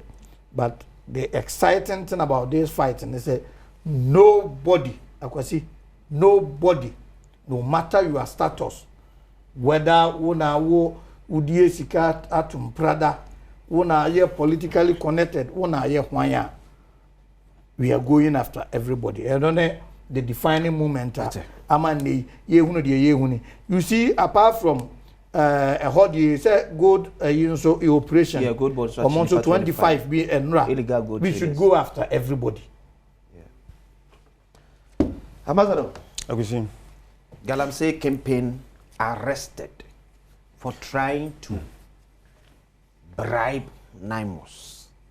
Yeah, Agusin. Story no. So what do you Galamsey know? Oh. We bring the man in the area. Kesi pa. I bring me to gold pa. Just say you to gold. You to gold. And say New Montomaton omo we na ma China for Zinjin. Okay. Yeah. Enti Galamsey ho. Ono. Ndra in den answer me call pankese kra na me ne oman ne kasa. Mbebunu na me ne omo kasa mi tu omo fo. But say akwesi time na Nana Dankwa Akufo-Addo na oyo mampenyin ane ye ka Galamsey nyema ye ka Galamsey nyema Stuttgart one ni nuanum ka chense omo ka chense se Galamsey se president ni abrepa se obema nano obe breasia okay here just 1 week because he's the commander in chief of the Ghana Armed Forces. Until the president needs just now watch back up to stop nenia brepa se Galamsey obetwa so a here just 1 week.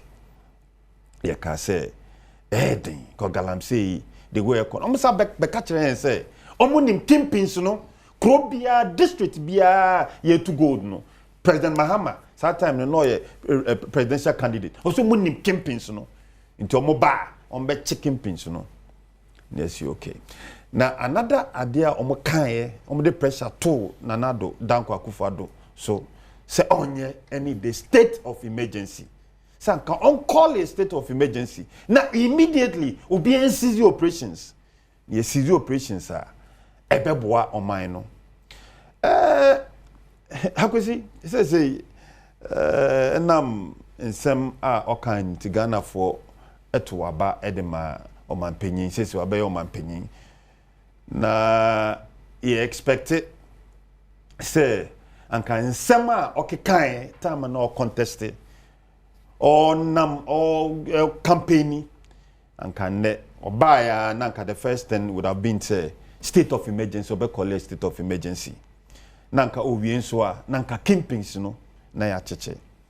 But akwesi what we see say galamsey no stage edu no kra no na me can report bi stage edu esen da because they say you have NDC members of parliament they say omankasa omodo mo agim oko all NDC MPs more names oko all the districts now and then man names na oh that's why some make say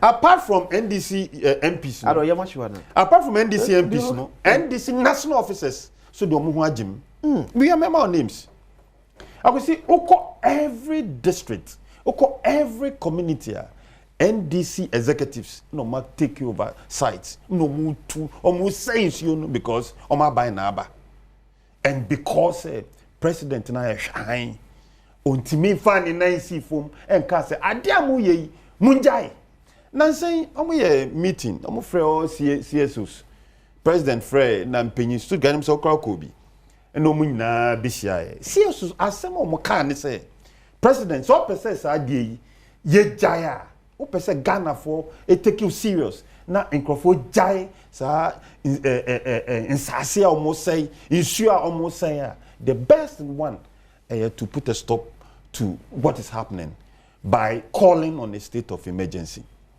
Akosi say na Sudga Krakai say galamsey no abeye existential threat to your survival. Akosi Indra obi friend me from Krobako me constituency say galamsey ni biaba say opese omano 15,000 Ghana cedis na ni 1 acre per 1 acre of cocoa farm na osay cocoa farm no na otu gold omano 15,000 Ghana cedis akwesi 1 acre 1 acre of cocoa farm 1 acre omano 15,000 osa mo 10,000 cedis for abe. So we have palm tree and palm nata or more 10,000 and then farmers a be are ready a be willing to part of omunsase omu cocoa farm omu me omedia for 10,000 cedis and for 15,000 cedis. I could see that is the government of the issue.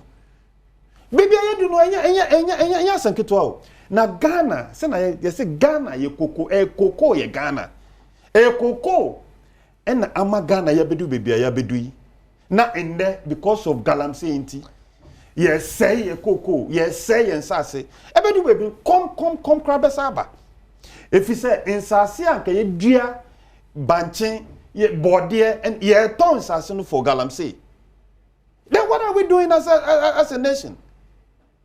Are we serious? Are we serious? And I could see me, I don't blame farmers, no. If you have fun, me blame you. If you say, so Odia cocoa, ne be taking about 5 years. Na ni cocoa nasun. Na abayin ba, na abayin si o. Mema just be kitwebi, meto cocoa, I just friends say peanut. I didn't know on. Okay, eti yemwa hefo. So the 1 acre no, so mom say 15,000 Ghana cedis. Okay, so in Ghana has udia cocoa 1 acre, so betimi at be 30 bags. Yes. And the cocoa boy at 3,625 cedis per bag. Per bag, yes. 30 bags remember 108,750. And the cocoa nisenka obeji. Also man scan this here. Obeji 15,000. Man against the 108. Against the 1 acre. Send the money man is here. Na sa cocoa yi. Okofa by day no be boawa. Say 120 Ghana cedis. Okay. So nim a day by day. So nim 120 Ghana. It the crop is one of the issues about discuss here this minimum wage on the aba friends say 21 Ghana. They say by day 120 Ghana cedis. 1.2 million. Into kofa obi so mbe boawo. Wo ukoko fum ombedo ombeye we or charge you by day 120. It will be in a cow, but bo, it was our cocoa. But out of 108,000, at least we have more than 15,000. But all this can in that, nearby, oh, yes, can in there. I am ambassador. Oh, Mammy, who justify. So you've been fun assassin. Mammy, no. Let me finish. Let me finish. Mammy, me walk us on me down. No, but Mammy, justify it. What I'm saying is that is the threat of this Galamsey. Galamsey, this is what is causing. Sana America. Adia Galamsey, they justify. I'm not justifying that. Mr. Asama American say, yes, I Galamsey, and summer at the ban. No. Ebi ensure yanom. I could say ensure yanom. Now say Central Region, Kwenyako Waterworks. Supply so many districts and then constituencies, towns in the Central Region. Say almost produce water. To the extent, say, I heard people like Mitian Crawford Mokasa radio so say, say, water. Water. No more. What are we doing to ourselves? Are we serious? Meanwhile, him say the only way we can fight this menace is to ensure. So one, you are calling for a state of emergency. And two, sir, NDC paying for no more. What's member names? Okay. The Attorney General Minister for Justice. So by a press conference. Press conference no about NDC members, 2 national officers. Also NDC national organizer. Where Attorney General Minister of Justice so. Also about NDC 3rd Vice National Chairperson. Friends Abanga. Abomudi. Also when you docket or credible information. Yeah they are brand. Say sir NDC national officers no. Omo ye Galamsey Kimpins. Into no obey on the president. So me Galamsey Kimpins. Oh, this was your press conference. And also say they are involved in Galamsey activities. Oh, now Akwesi say you said they are involved in Galamsey activities. Now me say omo ye Galamsey Kimpins. Akwesi brofo na te brofo. Akwesi me brofo de but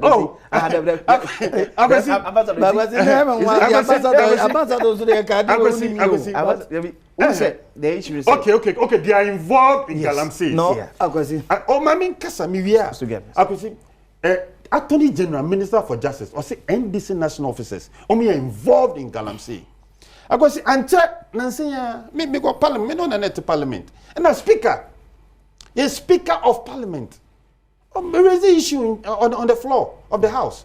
Say, our credible report, say NDC MP, only 9 was for any issues because and the 9 was for cause some arrested in Crawfobia, Omoye, Galamsey Juma, and the NDC MP buyer, offer on one boss, also have NDC MP.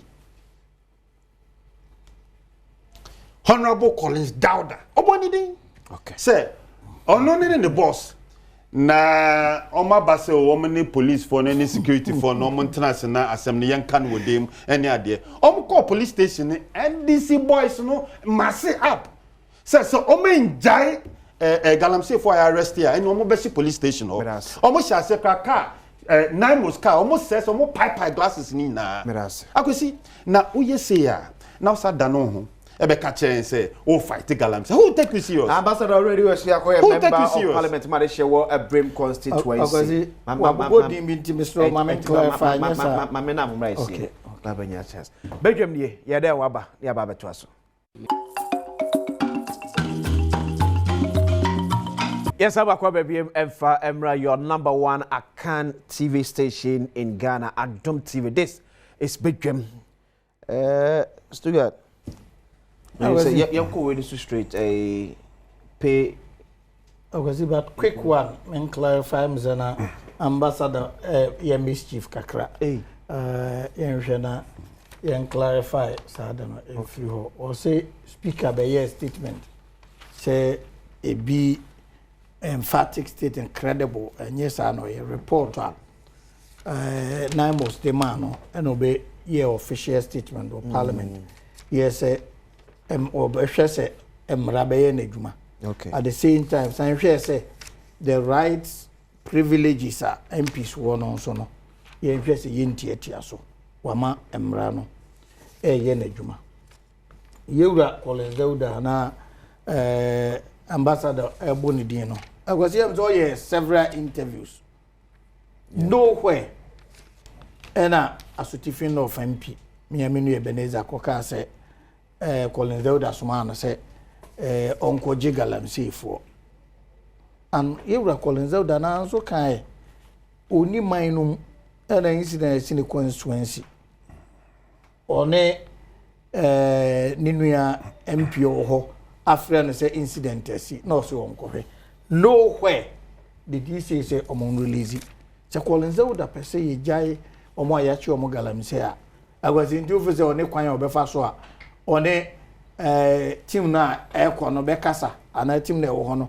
so obesum obi say go and demand their release nti mesre say no de ya ka ho asem awie a ye de ato ho police for you omon hwehwe mu what say ya to nsa frɛ Ewura Kolenzeuda say ona asoma say ye nkoyi obi nti ye mfa eno nto nche na kwasi clearly ade say ye hwɛ ne yie ne approach na ye dey fight no unlike bribi atwam a na ye boking pembidin a action bi ansin Professor Frimpong bo aten report awazi uhu action bi wo ho ana campaign so awazi Professor Frimpong bo aten report ena yewura ya me ni yewura banga dia ambassador eken ya ban no enye obi na aba report o omo akoye operations akwacheche galamsey fo ena nkomodidie mu according to attorney nkura no bi bo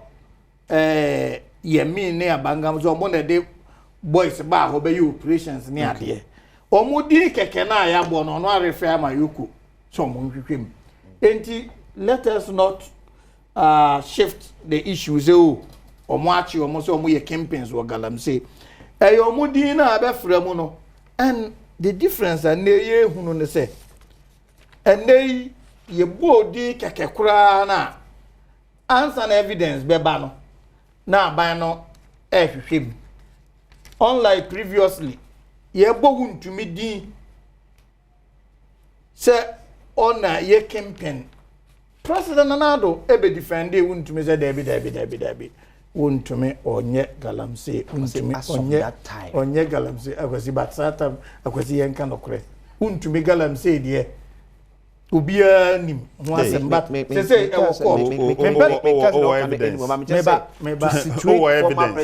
wo no akato say as of that time I know okasa no akunta mining nye illegal mining illegal mining licensed mining company president let me tell you what do you know what we are getting wrong? The truth of the matter.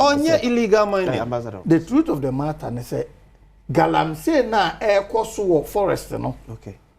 Dudu na omo share chile no ekura license. Okay. What the license na wie na say or mining in a responsible manner no. Like baby and man also onye na what ye let us not be deluded into thinking say license they are wonye galamsey galano yes who ye illegally say so you might be licensed officially but one ye there etene and for won to make case no who ye president allegation ba na even if you believe strongly say nipa the innocent kuraja na nhwehwebum enkoso na mom you don't come to defend the moment abeba bonte say onye galamsey no authority ben bi ene betimi akoye nhwehwemu abe contradict wo president there no and so some of these things president Mahama wo hoyi ye bodia o si go and face it ye bodia go and face it ye bodia go and face it and you be an show under this regime that is the difference and no na ama ye hunu kwase we say fight it is say police wo no mo nye soup o mo nye hwe. Does that mean say we for no base ni ade ni wa na ndi wadwene so once a wunhu say yakọ soup nti no fu so mu ni ho they are there but because nobody is arresting them and no be ne we mo de no but because President Mahama say we shine light on all the campaigns no more much church no. Okay. And what do I say? At this time na adena sorry na mum ade a asituo na yitu no agwasi na o say other story ben na o time. agwasi de me de wie President Mahama ayade bia agwasi ye mona baso ye student loan no agwasi ye nyina ye GB na student loan no se wasan ya tum mpemani they say 50% or the abeka ho na nka wogi loan na we benya 2200 2005 say watum de call 4500 na anije sema ewom ne se de na eku nipa agi student loan ne se interest no a free thing na compound interest ye time be see ayi nyina student loan a compound interest e di anfa say ya ma wo be wie na waje 10000 na interest no ye 10% bosumi bia 1000 be ba be ka ho na akwa 11000 next month na 11000 no na e be check with new interest na akwaka ho say na friend compound interest no enti eni be 2-3 years onya nya adwuma interest no nko a chance ka bada age ye no President Mahama atum 50% this is say compound interest so what trouble or the about simple interest at about 6% simple interest and not that China first year for no what you am fees free I was not mean say about single digit base pay inflation na I go see single digit 24 inflation for 24 say what increase electricity by close to 16% this year. Okay. What increase water over 4%. Rent, for rent air cost ro, omo nyi sika kapo ntua rent. Car lorry trotro cry for debia yetum. Na ejumafo air kasa. What's 9%? 9% be point see that. And under MPP last year 2024 yetumu by 24%. How the inflation 2023. What inflation 53? Akwesi okasa no. With the respect to the guy. Mama nkasa. Yanko. In 2023, na 30% in yetumu ma aban ejumafo. Okay. Even COVID year, COVID na bibia say obi anko ejumo obi atifi krapo no. Na na kufa do tum by 15%. Na under so-called aban papaba and the so-called abaya Moses say the fundamentals are right bibia ko kama na utuma single digit na utum meanwhile utu electricity my double digit utu bibia my double single digit akwesi a teacher for a nurse for doctors omo ye aban edwuma nyina omo wimi akwesi omo no so moto abana ma omoto abane de ma NDC ene omampenyin John Dramani Mahama if you say bona ohye omo na nyon no odi so no under these circumstances akwesi kodwom banche bo okosoro even angwa cry anengo ayeto adi nwadwane cry sese nyina ne bo okosoro na otum a wo se 9%. So looking at our current situation and maybe a sick asem maybe inflation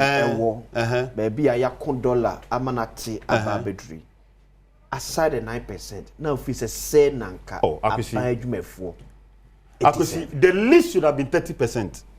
Now we see in some more kicking 30%. Me see the least should have been 30%. Are you being realistic? The least should have been 30%. Are you being realistic? Why not? How? Now MPP are yet 24%. Even 2024, we did 30% in 2023. Why can't they do 30%? I could afford 30%. Benjamin now, 30% in 2023. Looking at a me see, 30% in 2023. It is a kufa na nab dankwa kufa doaya. Then no moment minye. Anka say almost fundamentals ni ayo okay. The economy is doing well. Almost economy ni ye. A friend say CD no apejanum against the dollar. Why can't they do 30%? Now ba become. I go say yes I we are. Amazon. Yes. Say 30%. It means say you're throwing the whole wage bill and the next year budget out of line. Debbie. Na yo man on make a gold ya ton in saying. If gold boss can make salary. Na nipa ni adwuma akosi nipa na go mom to go boss send you to omuka. Omake to say Agwazi. Akwesi omo muti gold board CEO and then microphone sign omoje. Omo ye 9% omoje. Akwesi say you need a whole Ghana for you need a whole. Sa in da na mo ba mbe da no say na you need a you say 9% ya ka say 9% ni de e sha. The least they can do is 30%. They should match Nana Danko Akufo-Addo. 30% than Nana Akufo-Addo ma 2023. 2024. I could see 2024. Na ye say because of a war in Ukraine and the onum pono Nana Akufo-Addo ma 24%. If you COVID year, COVID 15%. Why can't they do that? I could say no Mesre. Say my position. You are taking us for a ride. Obia Wagana Hajitum say Edumaya 4 Aketuya Wagana enye. Okay. Enye Dakro ene beman aye 9% eba ye miminya ya nanka ekosoro kakra echen. Na on start with 10%. Agwazi misro. Ena mabana iti sama mu kofum. Agwazi mame enka benti minya ya. Okay. Aye nyina nya ya na ekosoro kakra. Okay. Na mom aban wei ene adwumayefo tena ye no gidi omo anya wa aban no munti aban no sere omo na let us tell the whole story enye 9% nko de koye ne se de sika 70 de ba bia toto no ma na omo nikan so wei mu na mom ye wura yi anum na se bia eno ma esesa ye kan sesi a o kan okoka so omo ko 30% ro ankasa sa time de no mo the inflation akotena 53%. But the inflation now by 8%. Dollar na tiaba, petrol atiaba nti ye did any say. Ye did no make akwati ye did any say. Say ye to me maintain no sa. School fees cost. Ye to me maintain no. Na bia inflation no kura san ko form na dollar no gina e fe bi purchasing power kwati sikanya ne quantum dodo na ye de be man na mom bi odi ko gba so a wo betumi ato enti ye increase wa yi 30% na prices ay increase by 53% a waboa wa na enti ya giatum adwumefo na giatum there is understanding say no ma change na bia inflation e wo 8 ye twam na e pagya dollar no pagya obonzo be ba beje Beba for what we call cost of living allowance, COLA. They will appeal to the government. COLA. No, they say no. I mean, and I totally agree. Because say you say dollar around 11 CDC, inflation 8 CDC. Now in 2026, you will dollar will be about 13 CDC. Inflation a 10, 12, 15. A Jumayefo demand for allowance to top up. Because they are agreeing on this based on existing conditions. Say you who say the normal TA. Say what me maintaining the sa kakra na dia ma no kura no.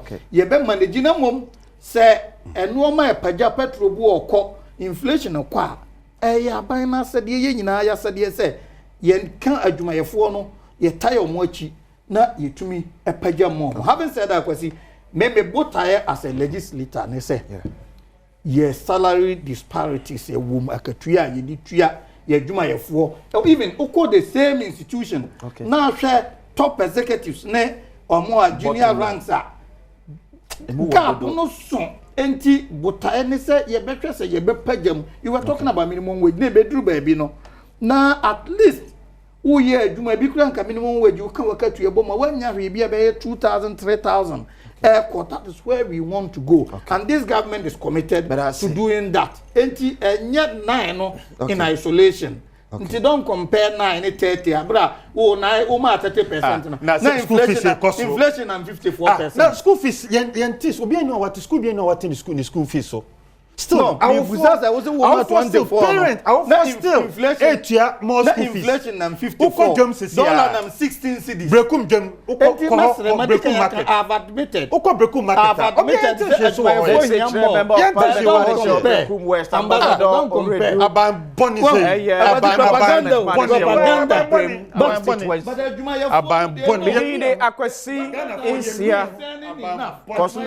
Your number one Akan station in Ghana. Or Chineda Afro.